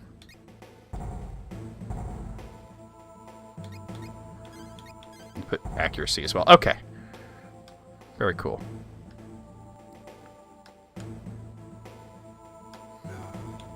I'm just trying to keep track of what I've answered, what I haven't answered, what I have yet to get to, you know. Yeah, what was that? Decorated cloth shirt? No, I'm good on that. I need that mithril. I guess I should just head back, because Frodo went back in this direction. And there's nasty Uruk-hai all over the place. These guys with hook swords. Ooh. Those are sort of weapons that are designed to actually attack somebody that's on horse. Where these are the real weapons that were like that, a sword, a very, very, very long sword with sort of a hook at the end, and they would grab a knight off of and then yank him down off of the horse. Oh, I talked about Janey Dornan earlier, and I basically, I'll just give you the basic rundown, is when I first heard the news, I knew who he was. I've heard of him, but I've never actually seen a film that he was in. So I heard that, like, for example, that Belfast was really good, although I haven't watched it. But, I immediately texted my mom, because she's a big Lord of the Rings fan as well. She's the one that got me into this stuff. And I said, Jamie Dorman's the new Aragorn, and she says, I don't know about that. Hey, Alice, he was good in Marie Antoinette. We should watch Belfast. I've been wanting to see that, actually. But, I'll have to see. He looks like a young Aragorn. I could see it happening, you know? I have an open mind about this kind of thing. I thought... Wait, hold on. Let me stand still for a moment. I thought I was kind of going back in the direction that I came from, because that's where Frodo had ran off to. Yeah, I'd like to see Belfast. Thank you for adding it to our list. Maybe just go this way. Oh, here we are. More armored Uruk-hai. Much different from the crazy berserker ones we've been fighting. Thorondil! Yes, Eagle of the Star. That was one of the names that Aragorn took in his youth.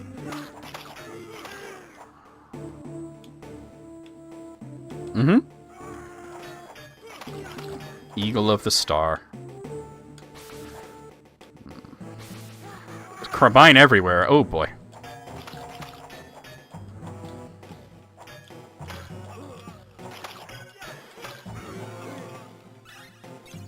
Good stuff, good stuff.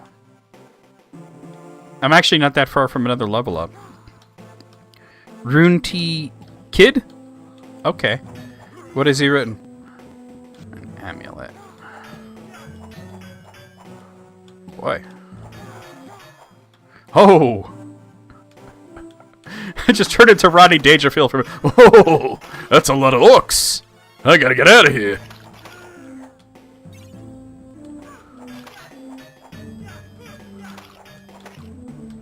Grab the King's Foil. These guys are a little tougher than the typical Uruk-hai I've been running into. He was a Danish children's writer, and for the radio there, he did a dramatization of the Fellowship of the Ring. Oh, that's cool.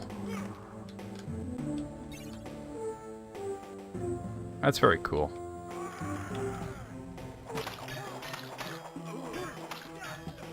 I mean, I suppose the next step is find Boromir, you know. Uh-oh, in trouble. Get out of here. Well, I do have that thing that'll revive me if I get knocked out, but I'd rather just not get knocked out. Oh, boy. Nope. Come on, stupid tree.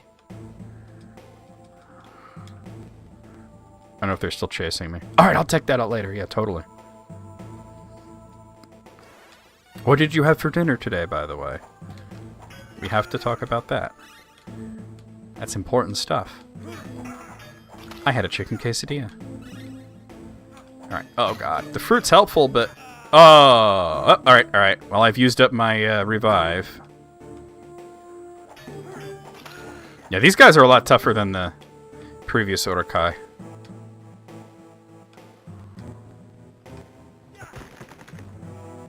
Just hope to level up soon.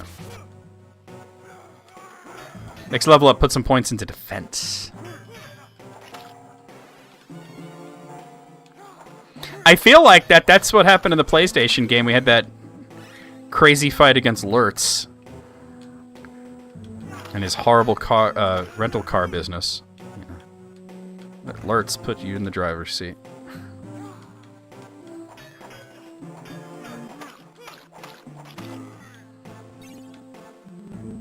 Soy and garlic chicken, white rice, sesame carrots, and snap peas. Oh, okay. You said I guys had a quesadilla with rotisserie chicken, obviously a little cheddar cheese, lots of salsa, jalapeno peppers. It was good.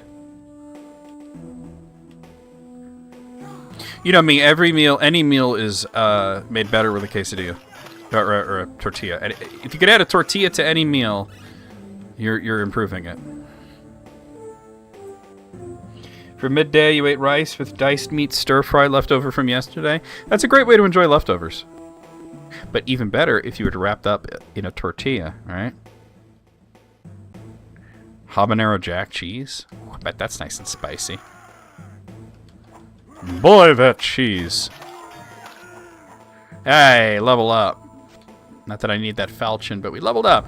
Yeah, I wanted to invest a bunch of points into, probably into defense.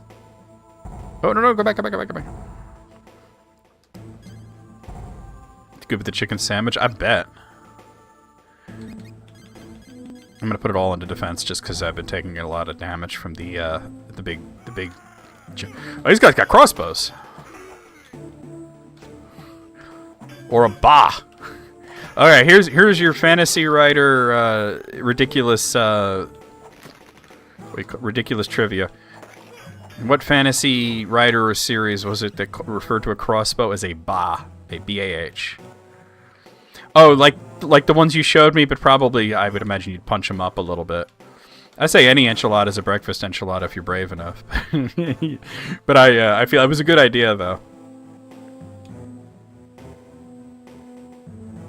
Mexicans who make good honorary hobbits in the right absolutely, 100%. Yeah, there was a fantasy series, 8 books. Popular writer. Yes, it was noted GoFundMe donor Stephen King. In his really strange but really wonderful fantasy story, The Dark Tower. Crossbows were called bas. The bow or the ba.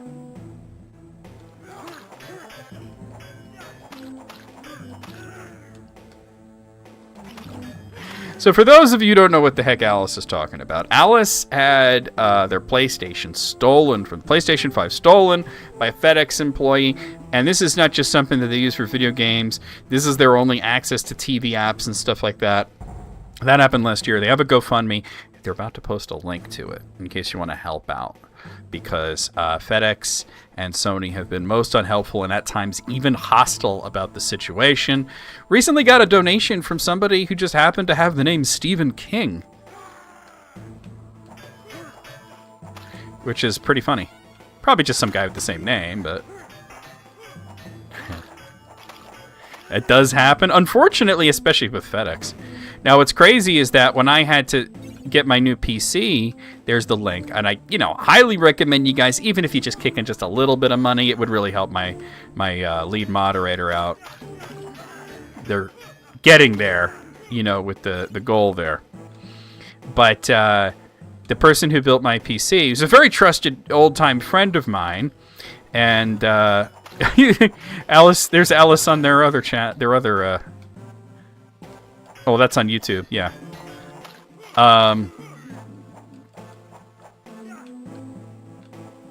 It's the William Stone Content Zone is the same person as Alice Son.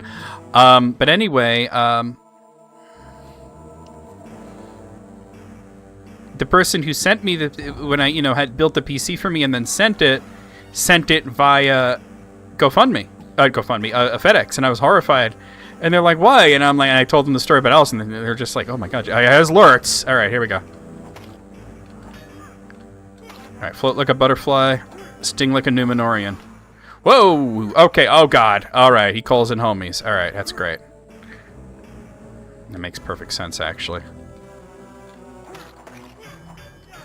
There is a pool of health there. Why can't I heal?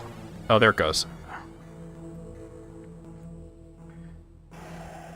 Well, this was an entire PS5 that was sent in for repair and never made it to Sony. Stolen. And it was obviously a FedEx employee that did it. They even signed for it with a fake name. And it's a very vulgar word that I'm not going to use here. But it was like the day after it was shipped. There was like no way it would have been actually shipped anywhere where it was supposed to go to Sony. Or it might have even been the day of.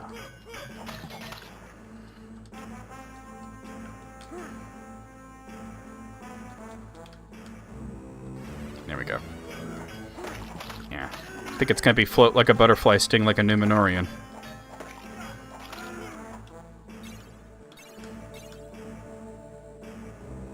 I think that's his health meter at the top there, which would make it, we're not doing too bad. It's about like halfway done. It seemed to be pointing that he was up here a bit.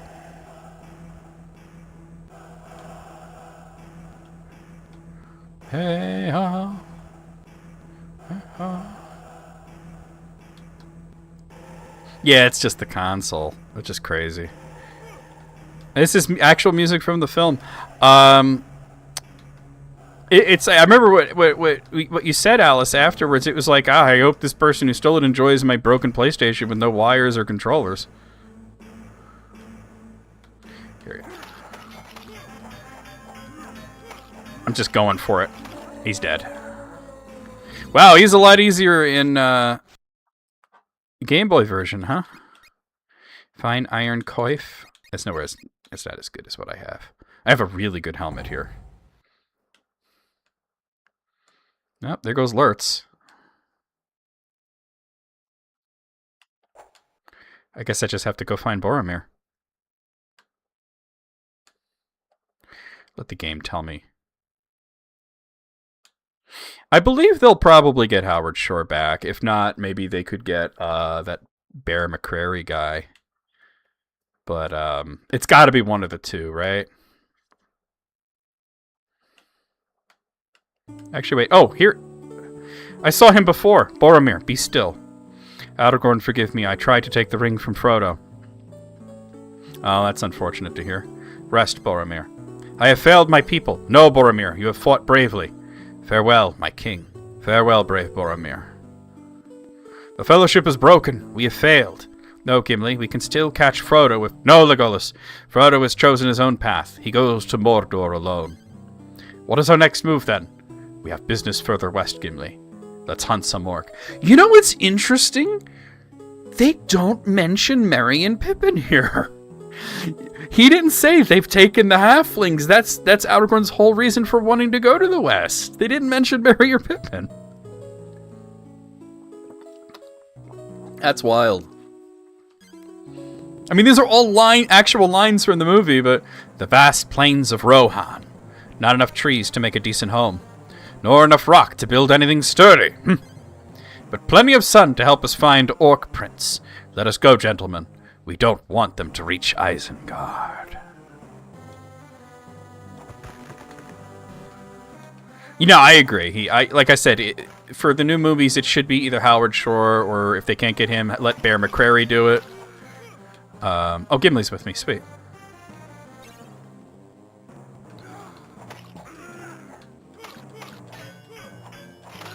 All right.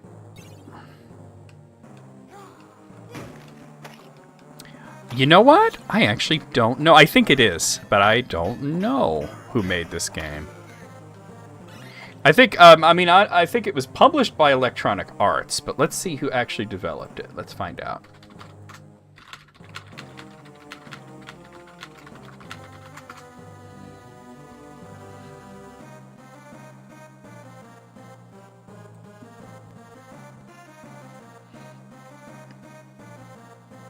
Yeah, it's Beyond Software. They're called something else now. They're from California. Maybe that's why they don't mention Merry and Pippin. Well, I think they're trying to keep things pretty short, which is stupid. Very foolish, because, you know, it's not like you're using audio clips from the movies and there's only so much memory. It's just text. All right, let me check that. Scale mail. That might actually be better. How much missile armor is this? That's worse. I'm going to be zigzagging my way across so I can make sure to fight every enemy.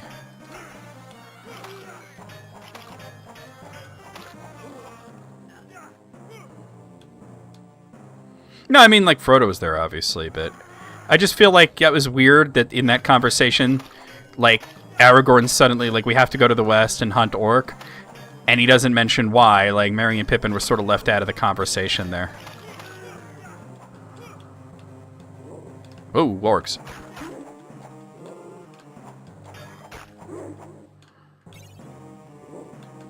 Funny how the wargs look more like wargs than they did in the movie. They looked ridiculous in the movie.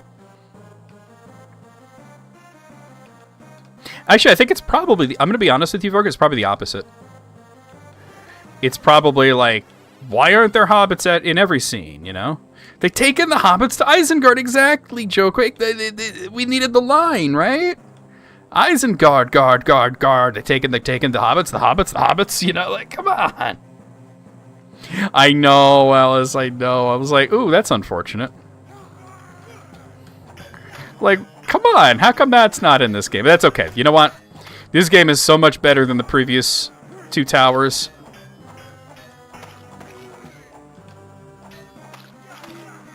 There we go. Oh, what have we here? Nothing. Ooh. I got those executioner swords. Don't know why you'd be using an executioner sword in a real battle, but since you can't stab with them. Alright, these guys are... They stepped up the challenge a little bit compared to previous areas. Alright. Oh god, I am going to die. Oh god, I am in trouble. And I'm dead. Alright, great. Alright, well, we'll start from here. Let's be careful. They've definitely jumped up the difficulty at this point. Nope. Come on, Gimli, help me out a little more than that.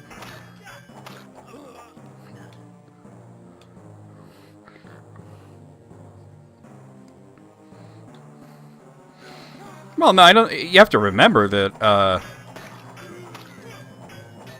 most of the Lord of the Rings games are made by American studios. Which seems strange when you think about it, but that is the truth.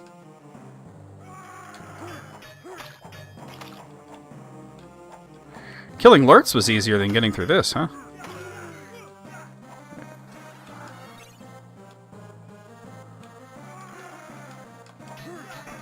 Oh my god.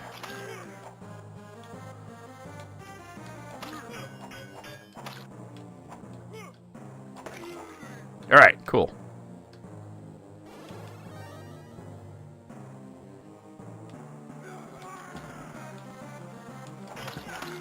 Wow, that crossbow really nailed me, huh?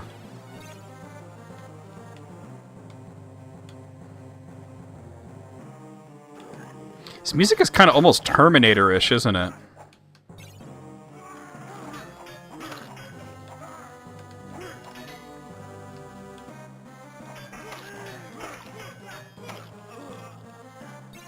A little scary. Speed it up a little so I can heal. Alright. Ooh, hello. Yeah, I don't want to get hit by that.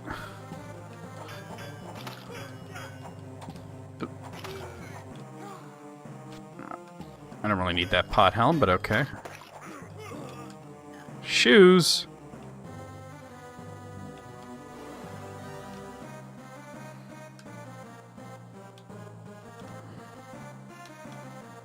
Alright, cool. Doing better than my last attempt at the Plains of Rohan level here. Yeah, the wargs actually look more like wargs than they did in the movie.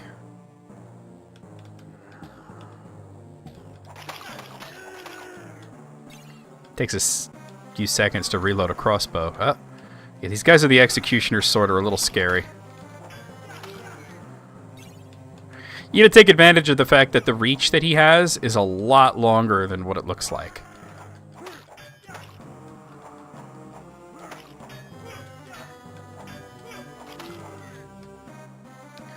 I don't know why you'd bring an executioner sword into a battle, but...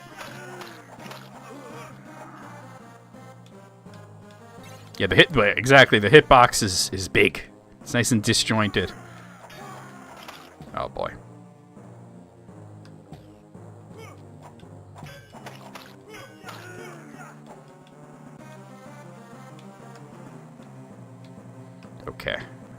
Whoa. Ah. Rochelle. What does that say? Miner's cheap shoes. Burning choker. I might actually... What am I wearing there? This terrible amulet. I don't think I need any of that. Alright.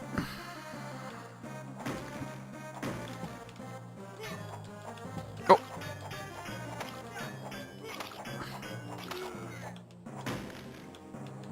Come on. I thought for sure that one would explode. I'm gonna save it.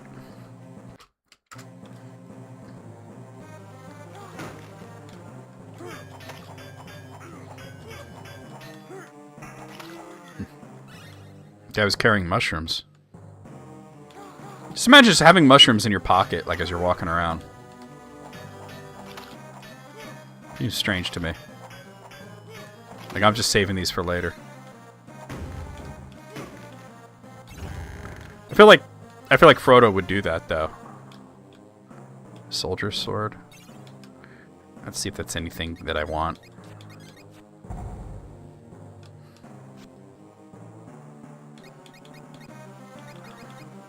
Nope. It's bad. Mushrooms are haunted.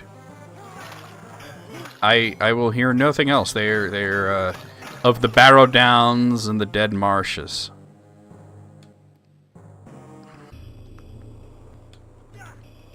Yeah, well, the music got a lot creepier. I don't think I really needed that, but Frodo's a bit of an oddball. I mean, yeah. That's kind of the point. The Bagginses are all kind of strange, you know. Okay, Vargas, you have a good day. Absolutely, you won't hear any of the insanity from me that permeates the Tolkien sphere, and I know exactly what you're talking about. Some people are like really wild. Yep, I'm usually live on Thursdays, and of course, videos every Wednesday, and sometimes on Fridays. Alright, this is a bad situation. Oh. Very close to a level up, though. That disjointed hitbox, though, is great.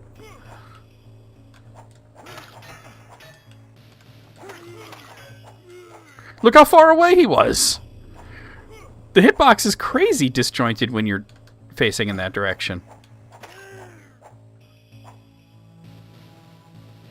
Are Merry and Pippin themselves the Flotsam and Jetsam of the upcoming chapter? No, no. Because Flotsam and Jetsam are things floating, right? And you have to remember that, submission for cursed hitboxes, yes. You have to remember that in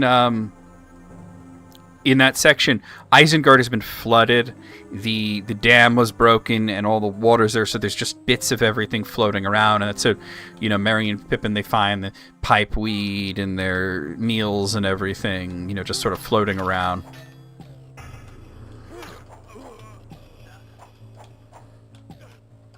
A lot of people were confused by that because they thought they were character names, who's Flotsam and who's Jetsam. Is it the heart or nexus of Tolkien's work?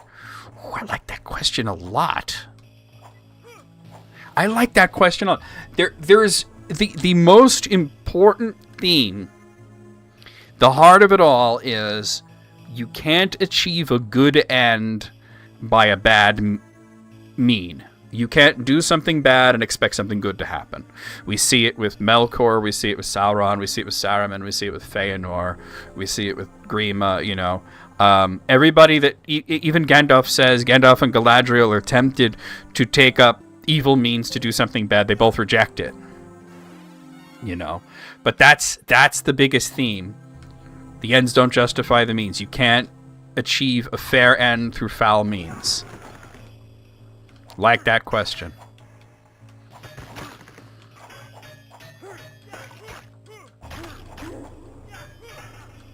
Justin's kid is like 4 years old, isn't she? Or did he have another baby?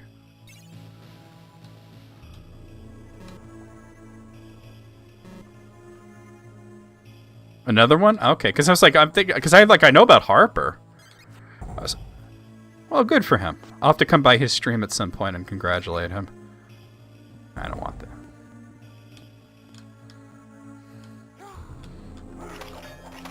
Harper appears in a lot. Yeah, I noticed that when I'm facing northwest, the hitbox is crazy disjointed. You know, that's my advantage, is to stand southeast of the enemies. I wonder if that's an Aragorn exclusive mechanic, or if every character is like that. That is crazy good. We found some tech, you guys. Right when the game was starting to get a little more difficult.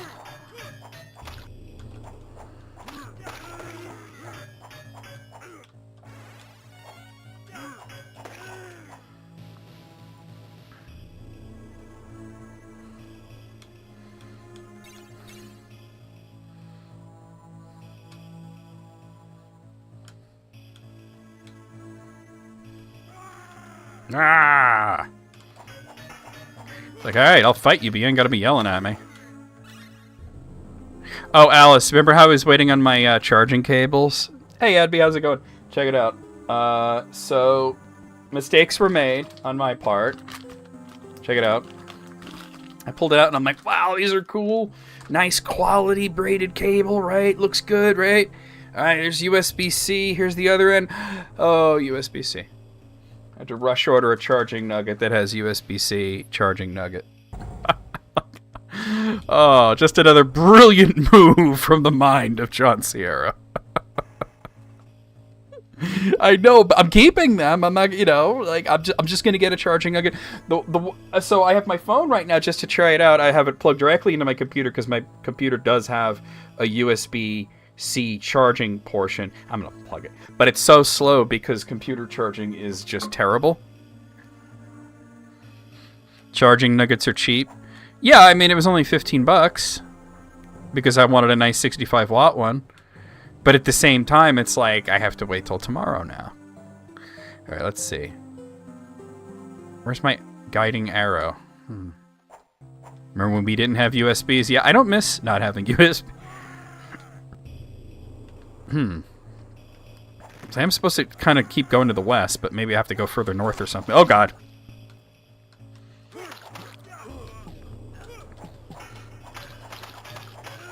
I think it's any diagonal direction, or at least diagonally up.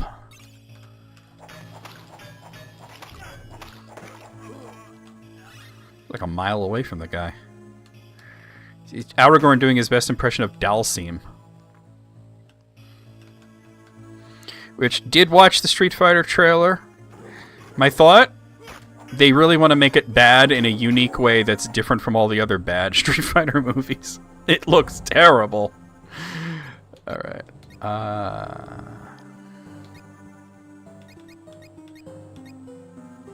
can remember that I have these.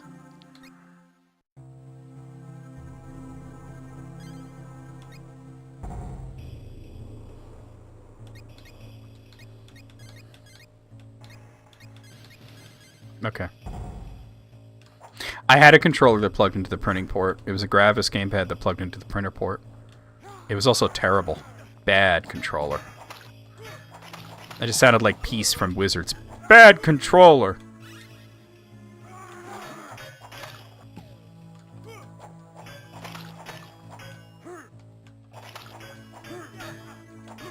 Yeesh.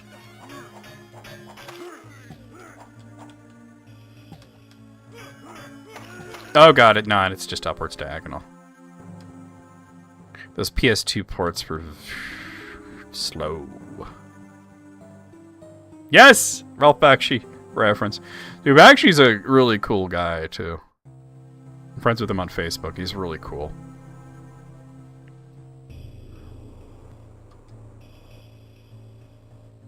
It was a terrible, terrible controller.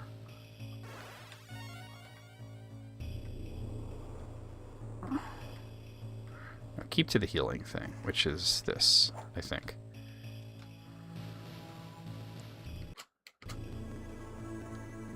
His animation cells are really cool. It's unfortunate that they are pretty pricey, but... oh, boy.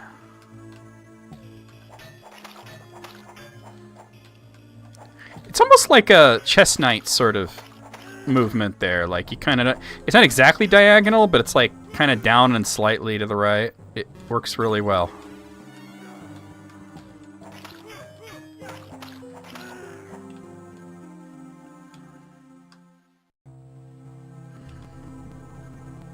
Hey there, Dylan. Microphone, how's it going? Yeah, that D-pad was for the birds, man. But I remember the game that, like it came with a game. It was Jazz Jackrabbit. Which I actually enjoyed. Oh, boy. Oh, man, I'm stuck on the plant. All right. I don't know. I had that screw and stick, and I'm like, who would even want to use this? What is this for, you know? Like, I never understood the point of that thing.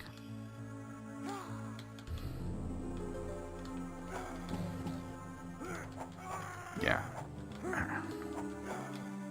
All right, a lot of Urkai. Ooh. Notice we haven't seen the Mordor Uruks in a while, which makes sense, although there should be a few scattered here and there, to be honest. Jane of the Jungle. Yeah, mine didn't come with that. Pretty much. I mean, weren't Gravis gamepads like pickup point collectibles in Jazz Jackrabbit? Never managed to get like a copy of that afterwards that wasn't terrible. Like I could never get like that version of it. Like there was a Game Boy one that was pretty bad, but...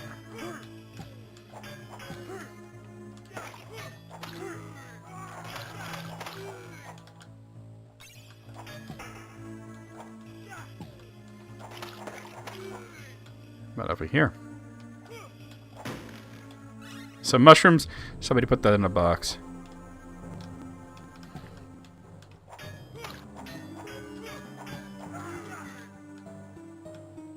I don't know about Gex, though. I don't know about Gex.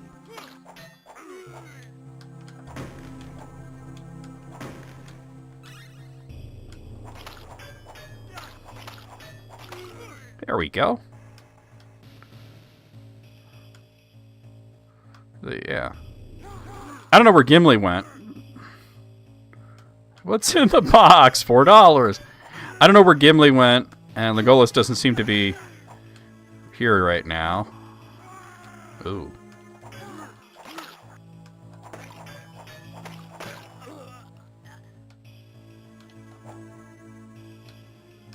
Who made Croc? I want to say Argonaut Software? Yeah. They were the people... They had made Star Fox, and then they actually pitched a Yoshi game to Nintendo, and Nintendo told them, you know, fool of a took, be gone from my sight, and all that stuff. So they took what was going to be the Yoshi game, and they made it into Croc.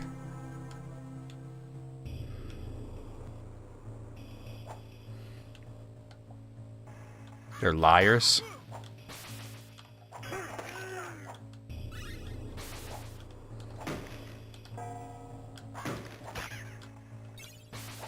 Ow. Ah, the Crabiner. Reporting me to Saruman here. That's why they... Although that's the Eye of Sauron. They claim Nintendo stole their ideas to make Mario 64. That is so demonstrably false.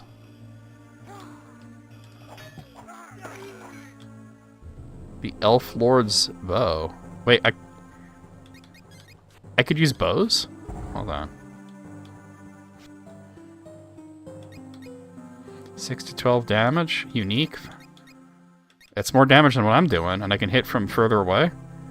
Oh, I gotta ditch the shield.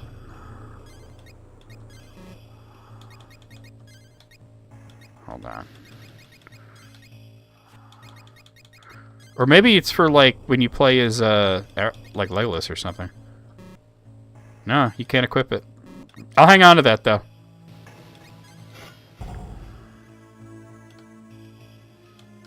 It's been a really long time as well, for me.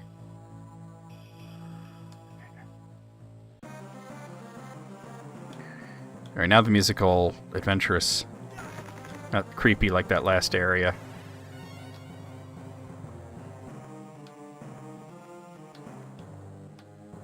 Weird. Very weird. Oh, am I just going... Even though I came from this direction, that's the direction I'm going? The directions in this game don't make sense. I was talking about this when we were approaching Moria, and I was trying to keep track of where we were. Coming off of Karathras and into Moria, it wasn't making sense to me. The perspective kept changing. So I was literally like going to the west, so going to the left, and then I transitioned into a new area, and suddenly I have to go to the right. Which version of Catwoman? I remember there was one that was kind of okay, and then there was one that was about as good as the movie was.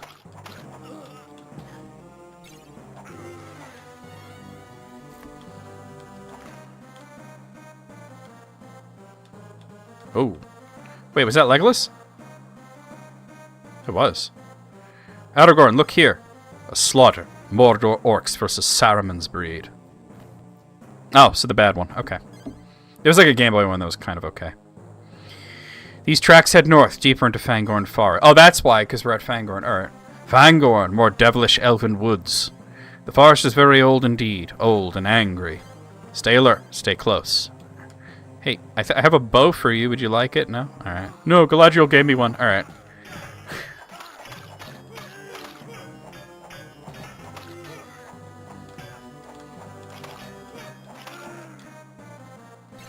The world did not need that particular Catwoman movie.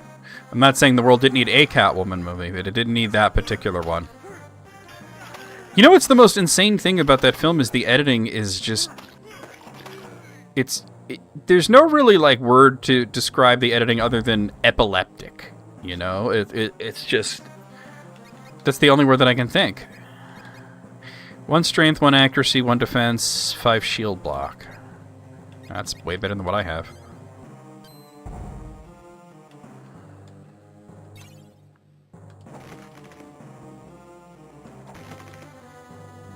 Like if you try to watch that basketball scene, it's just try to follow along with what's happening. It's like, okay, what? Terribly edited movie. Another film that was like that was, I played the ET game. Oh god, what was I thinking? That Resident Evil, the final chapter. Not worth the celluloid it was printed on. There's not a single shot in that film that lasts longer than 5 seconds.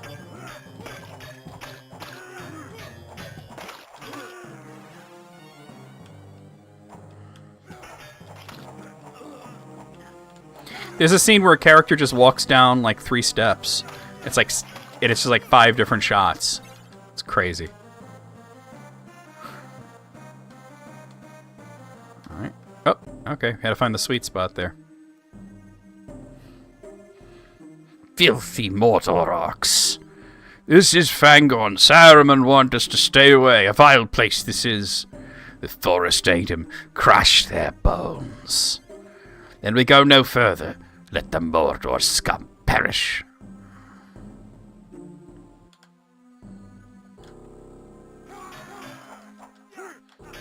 Is this going to be just like the SNES game where Legolas does absolutely nothing?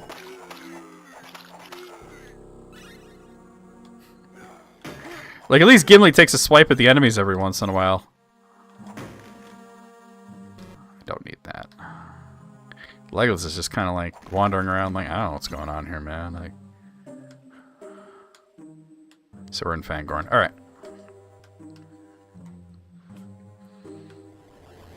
What is that? What the heck is that?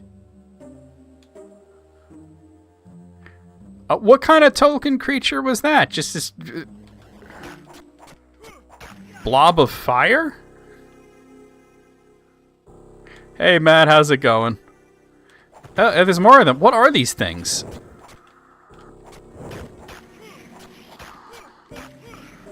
It's like Durin's Bane farted. Are they coming out of the stone?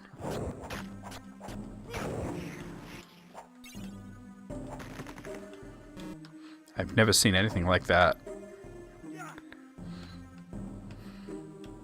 The secret fire. Actually, you know what? I mean, Gandalf's in here somewhere, right? That's like probably the goal right now is find Gandalf.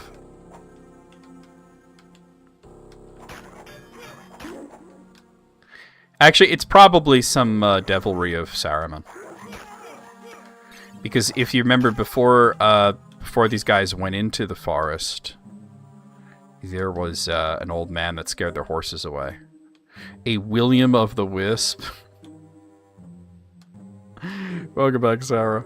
A William of the Wisp. Billy of the Wisp. Billy. Oh, look what I found. I think I should keep that. I don't know. Maybe I could pass that to Legolas at some point.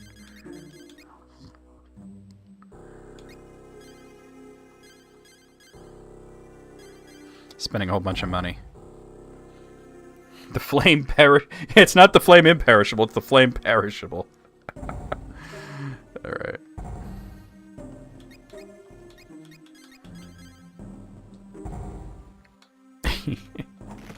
Oh, I'm like, what is this?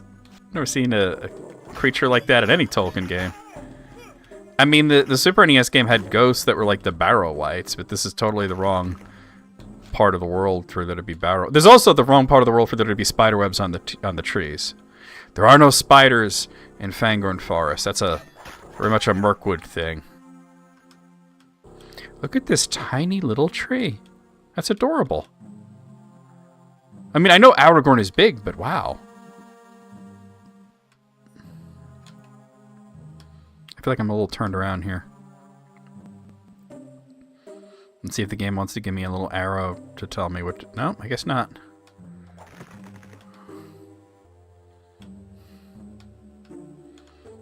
There's Richard of the Wisp. It's a hobbit tree, exactly.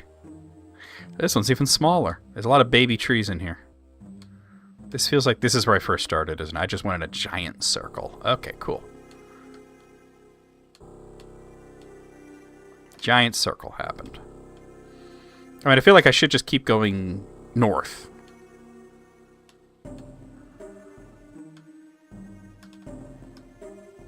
This music here is very reminiscent of something that I can't quite keep... oh, Chrono Cross.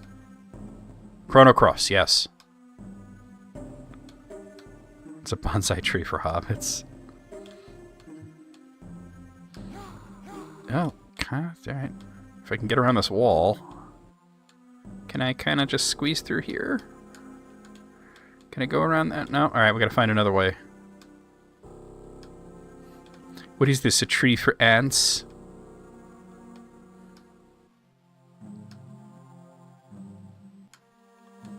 Oh, there's a rock in my way.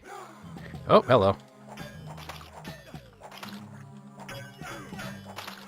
Watch out.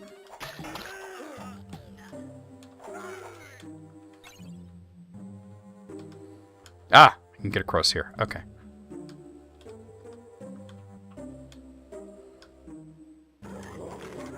Oop.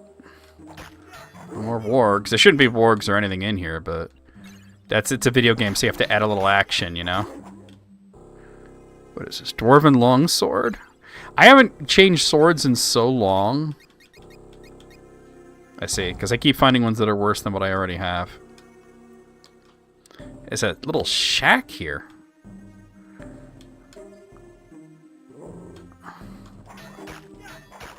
Very, very weird depiction of Fangorn Forest. Like, there's runes, and there's, spider webs.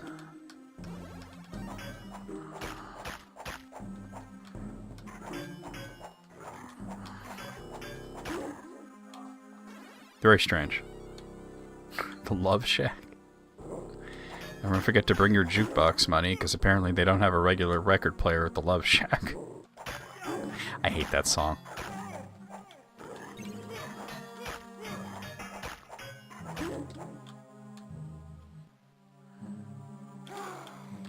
Alright, whoa. Alright. We've come out the other side.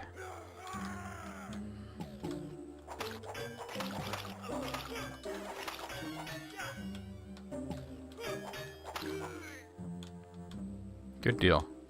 There also shouldn't be roads in Fangorn Forest. This is the first area of the game that I think the depiction is way off in what it's supposed to look like. I heard that this morning. That the trailer for Clayface was shown, and apparently the song that was used was "Do You Realize," which you guys know I love that song. So I'm just trying to imagine like the stuff that was described as being seen in the trailer, and you're hearing "Do you realize?" I'm like, I look forward to seeing how that works.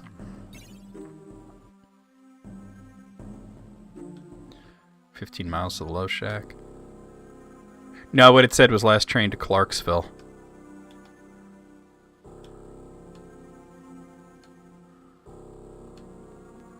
Here we go. Yeah, this is all wrong for Fangorn. Unless I'm not... Oh, God. I don't even know what those things are. Unless I'm not actually in the forest yet, but the orcs seem to think that we were, so... I don't know, maybe the wisps are something related to the fact that we should be finding Gandalf. Cleef. The spiderwebs are, I guess, just added for creepiness, but... Oh, now it's raining. Okay. Whoa! What is that? A troll? That's a troll, all right. Wrong part of the world for... Unless it's not big enough to be an Ologai.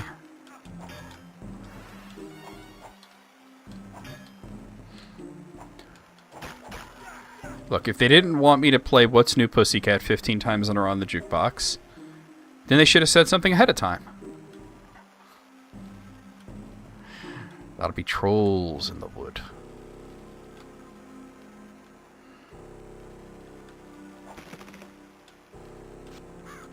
Nope.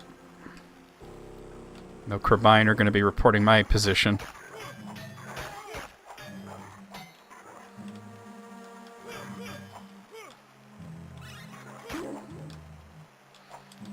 Love how the wolf just had a fruit bowl inside of him. That's a level up.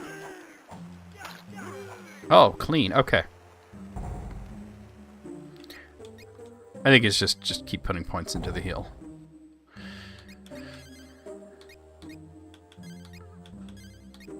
There we go.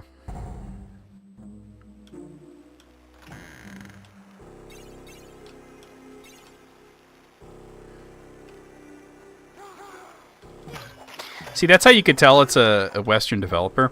Because you open a treasure chest, and instead of it just giving you, like, the amount of money that was in it, it's like, well, here's several piles of money that you have to pick up individually.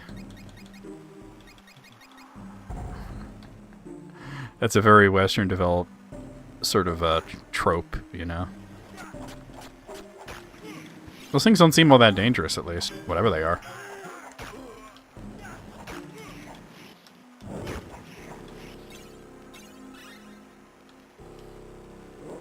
Ooh. Warg City.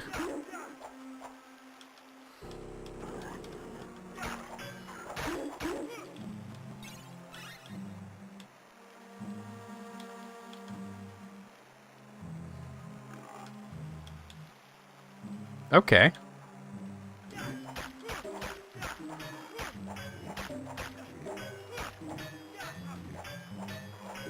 The rain looks painful. It's a very basic effect, yeah. A fine cap! Well, I doubt that's as good as the Moonrune Pot Helm, but...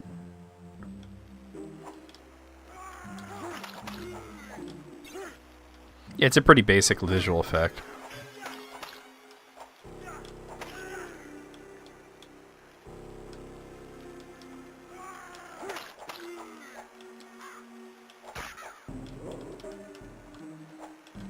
There we go. $4. Oh.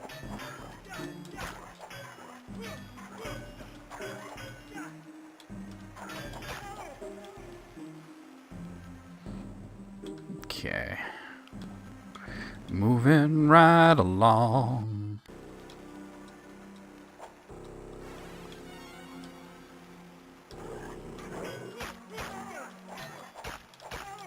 I don't know, you guys. It's a very weird depiction of Fangorn, but...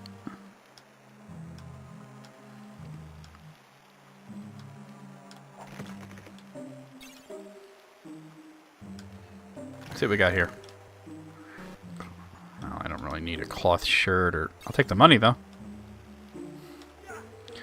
Like, what am I going to use the cloth shirt for? I'm playing as Aragorn here, not Daryl. Daryl Gorn.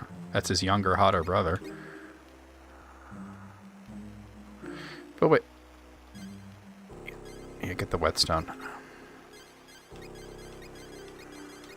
Save everything, sell everything but the bow.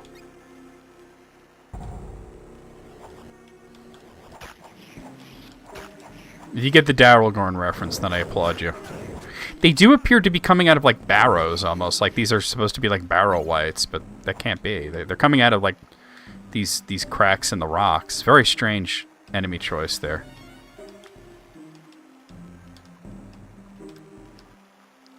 Like, do you realize, oh, there are no fire wisps in Fangorn Forest?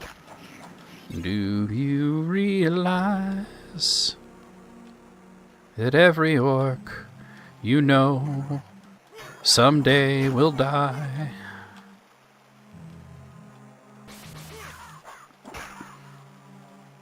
All I hear is Easter Bunny, Easter Bunny, Easter Bunny. Yeah, Stephen Colbert had asked Peter Jackson, because he was in the Hobbit film, one of the Hobbit films, and he asked Peter Jackson if he could play Aragorn's younger, hotter brother Darylgorn in a film. And of course, he said, no. But they did make a trailer, a Darylgorn trailer.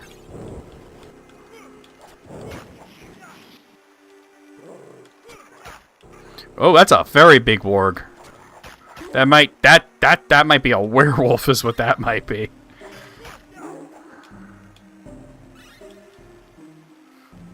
There's upgraded from warg to werewolf there.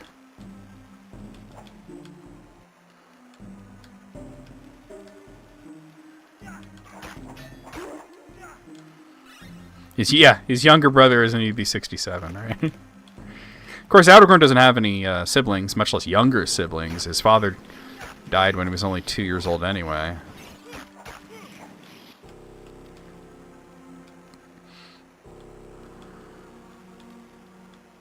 The closest thing he had to a brother would have been Halbarad.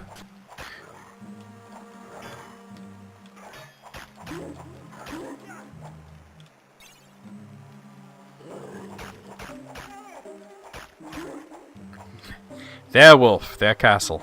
One of my favorite comedies of all time.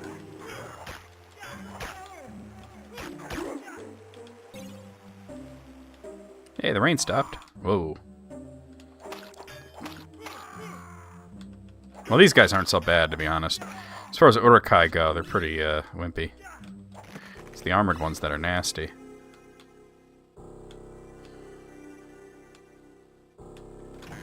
More of these, whatever the hell they are. I can't imagine what those things are. I picked up a charm. What is that? It's terrible. Okay.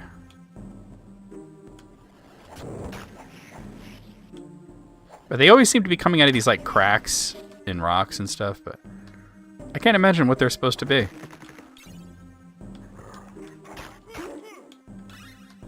That's the Secret Fire's younger brother Daryl.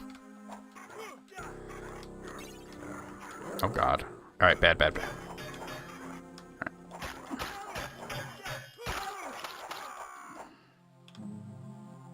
That happened.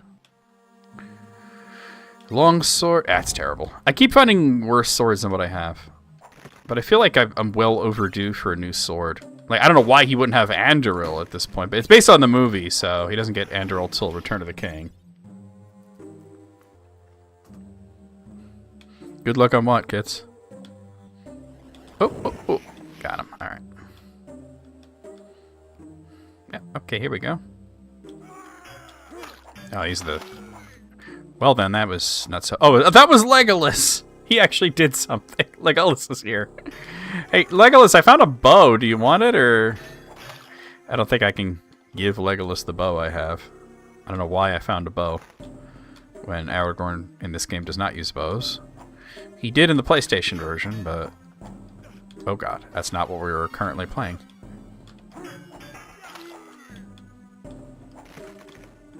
He said it's over, I have the high ground, and I said, yeah, but I have a disjointed hitbox.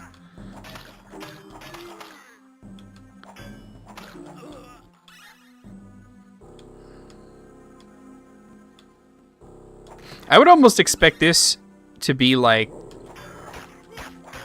you know, like the area to the northeast of like Bree, you know? Like near the Trollshaws and, you know, Weathertop. What has happened to the sound?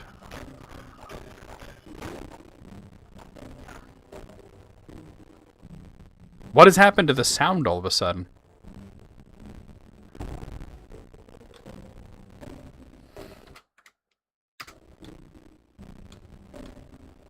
The game started to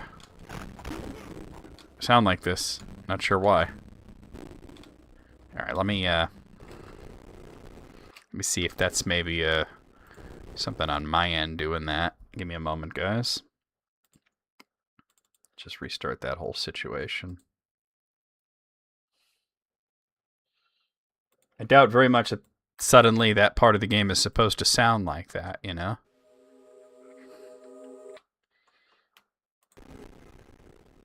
Maybe it is. Alright, well, we'll just try to press forward.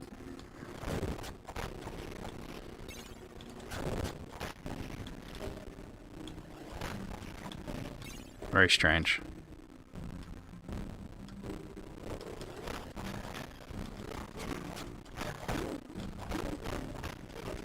You guys are hearing that, right? How weird it got. Ring mail. Lord of the Ring mail. That's bad. Because it's the sound effects as well. It's not just the music. They're all distorted. See if there's a way to cross the river. Those pixels bring back memories. That's so strange.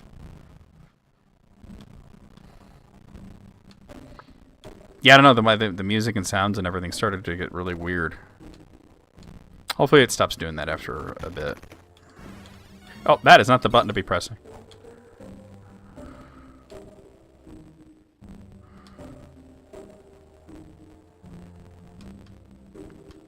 I think I found the right... Okay, alright.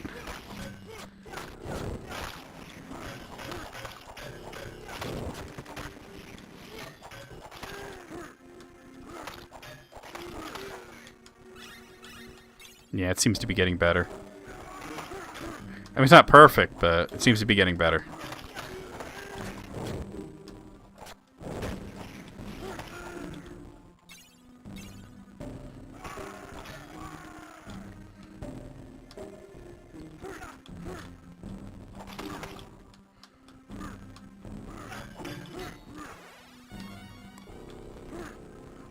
There we go. Oh, Jesus. All right. There we go. Awful. Whoa, careful.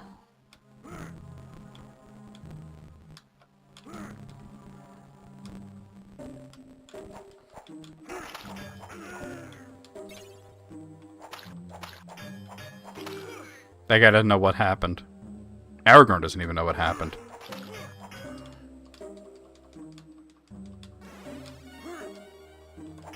Aragorn's like, I don't even know how I got that guy. We should probably end soon, but I was hoping to at least get to Gandalf. Watch out.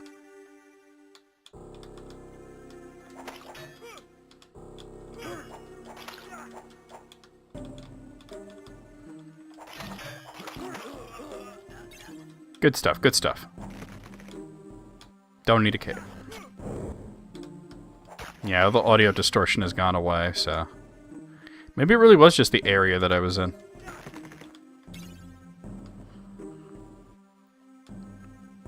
Pretty close to a level up. Let's see.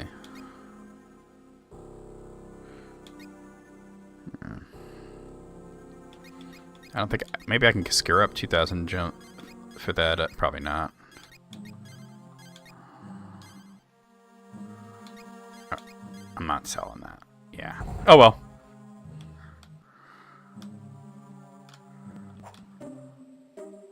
This song does remind me very strongly of a certain part of Chrono Cross.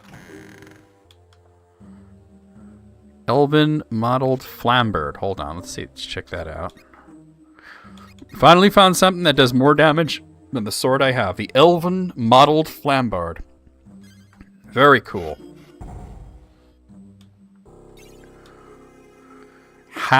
Hand and a half sword. Well, that's a crazy reference there. That's about equal to what I was doing, but it's also two-handed. Apparently so is the elven thing. Alright. Alright, so now I'm going to have a two-handed sword, I guess. That's the thing. No shield, but more damage. Let's see if we can at least get to Gandalf before we end.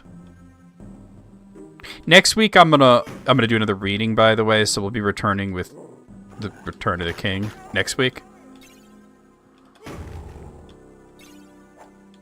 No, let's see if I can get that. Oh, well, maybe not. Not like that anyway.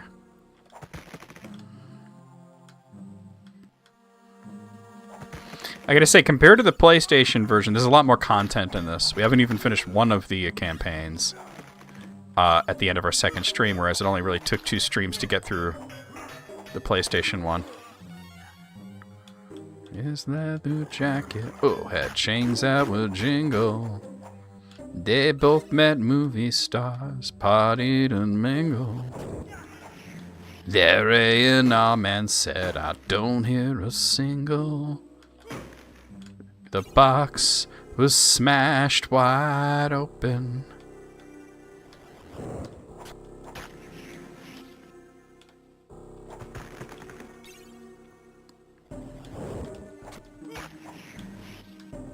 I don't think I'm supposed to be going down this way, though.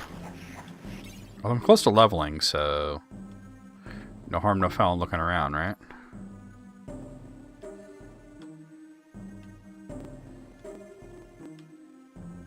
Alright.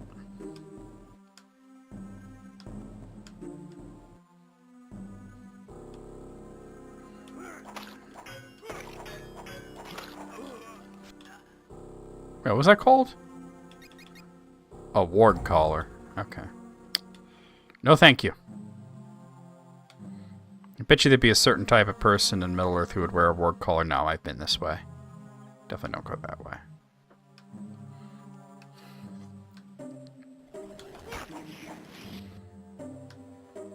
Like, some of the dwarves would absolutely do that, right?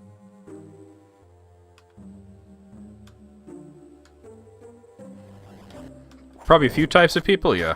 100%.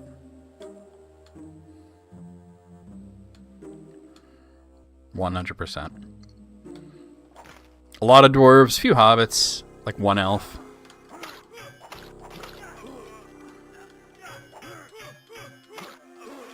A lot of Dunlendings, too.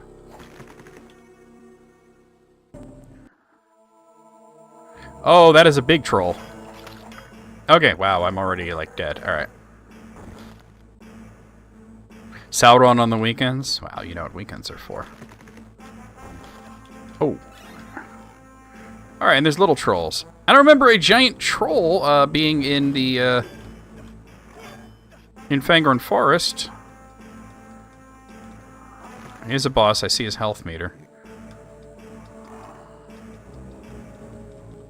You can leave a nasty comment. Rude. Waiting to be able to heal. There we go. Oh, there's a healing thing there too. Okay. Gotcha.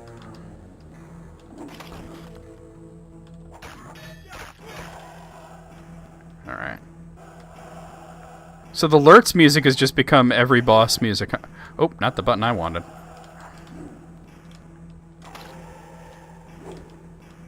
Float like a butterfly, sting like a Lendil.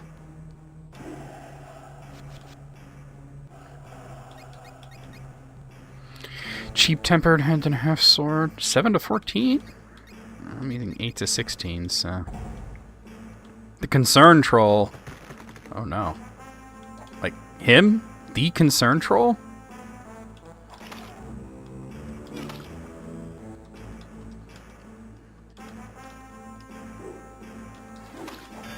Yeah. Alright, go grab that. He's half dead, but I'm also half dead. I would assume this is an Ola guy. Oh. To think that Mary killed one of these guys.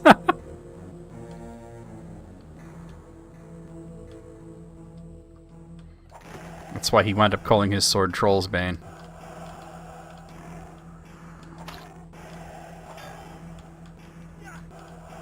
Come on. Well, what you got? I got something for you. Come on, check it out. Ooh. Your mother was a... Ooh, come on, your mother was an ant. Let's go. Oh! Okay, my bad. Sorry for what I said about your mother. That was rude. Even in the midst of Mortal Kombat, we shouldn't talk about mothers.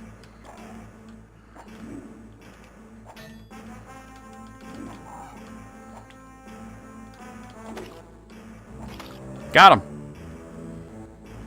Gold lace cloak. This is probably good stuff, but I gotta get rid of some of the stuff I have.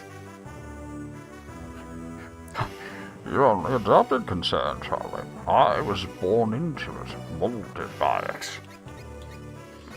I should probably keep my shield in case I get a better single-handed sword. Oh, that's not what I'm trying to do.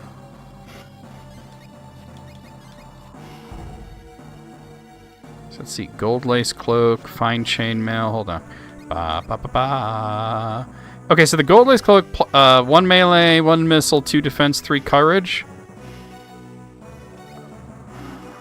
It's slightly less defense, but I get courage. I'll equip that. And fine chainmail. Let's see, what am I wearing? So I have scale mail, which is 8 melee, 8 missile.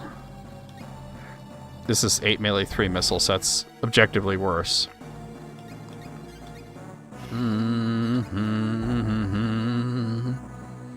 Dark buckler. Is that better than... Oh, it lowers your purity? Screw that. I'm just going to discard it just so I don't accidentally use it.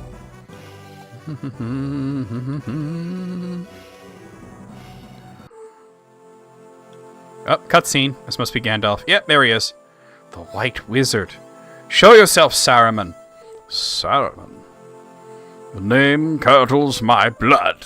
Oh, you didn't... Gandalf, you didn't say that. You didn't say that in the movie or in the book. Gandalf, impossible. You fell. What he was supposed to say, which was a line both in the book and in the movie, was indeed, I am Saruman. Saruman as he should have been. Ah, yes, Gandalf is my name. Yes, I remember. You old wizard. It is good to see you again.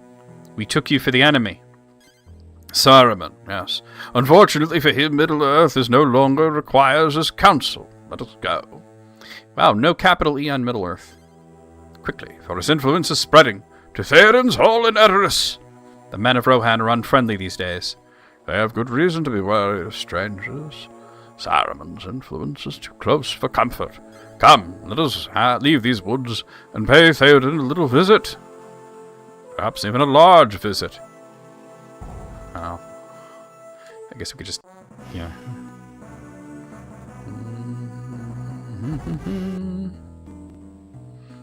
We found Erebus in disarray. Grima, counsel to King Theoden, was unmasked as Saruman's lackey. We cast him out immediately, knowing full well that Saruman's anger would increase tenfold. This brings us to the present where he was talking to Eowyn, I guess. Shortly afterwards, Rohan's refugees began arriving. Or not? Alright, but this is not what I was thinking then. Let's stop here, because it's about that time. I had a lot of fun, you guys. I liked getting your... Oh, this is the wrong menu. I liked getting your questions. I like the game. We still got quite a bit more to do. What is this artifacts, by the way? Bilbo's map? Apparently I found that. Okay, so there's a bunch of artifacts you can get in the game, and one of them is Bilbo's map. All right, so let's see if I can get... That's a map. That looks like a lantern of some sort. That could be anything. Probably a cloak. That looks like a vest. That's the Shards of Narsil. Looks like books. Almost like a bird or something. And Horn of Gondor. Gotta be. Horn of Gondor. Apparently I got Bilbo's map as an artifact. I don't remember getting that, but... Objectives. Yeah. Clear the path to Helm's Deep, yeah. Alright, well, let's save it.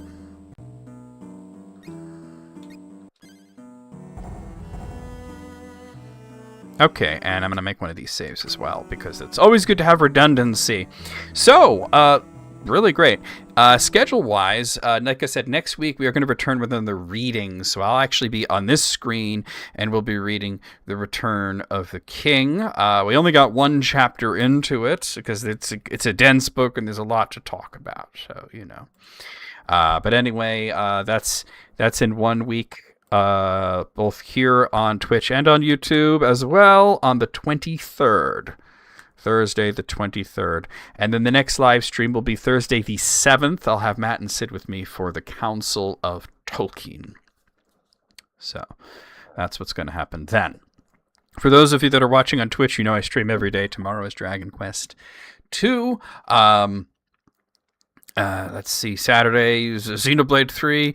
Sunday is Mega Man X8. Monday is Street Fighter 6. Tuesday's Hollow Knight Silk Song. Wednesday is Sea of Stars. And then, of course, you know what's happening on Thursday. The Return of the King. So, let's see. For those of you watching on YouTube, thank you. The live is going to end. I thank you, everybody that came by. For those of you watching on Twitch, we are going to raid somebody. Who are we going to raid today? Let's see. There's a lot of people on right now.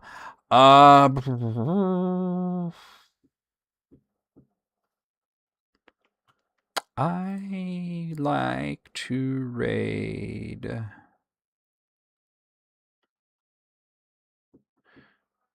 You know who I haven't raided in a bit who's on right now is Leah Trizgitty. She is doing something called Artificial Nexus, which I think I've seen that. I have to switch over to the Twitch chat. So let's do that.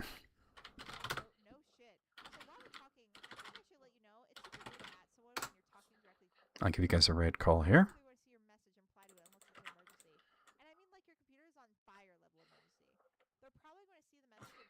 I'm going to use your line there, Gray, by the way.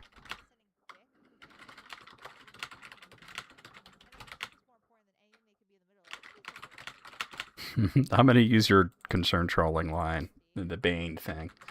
Okay, guys, for those of you on Twitch, copy that, paste it as we head into Leah's stream. She's playing Artificial Nexus. For those of you on YouTube, good night and good luck. I'll see you guys next time. Here we go.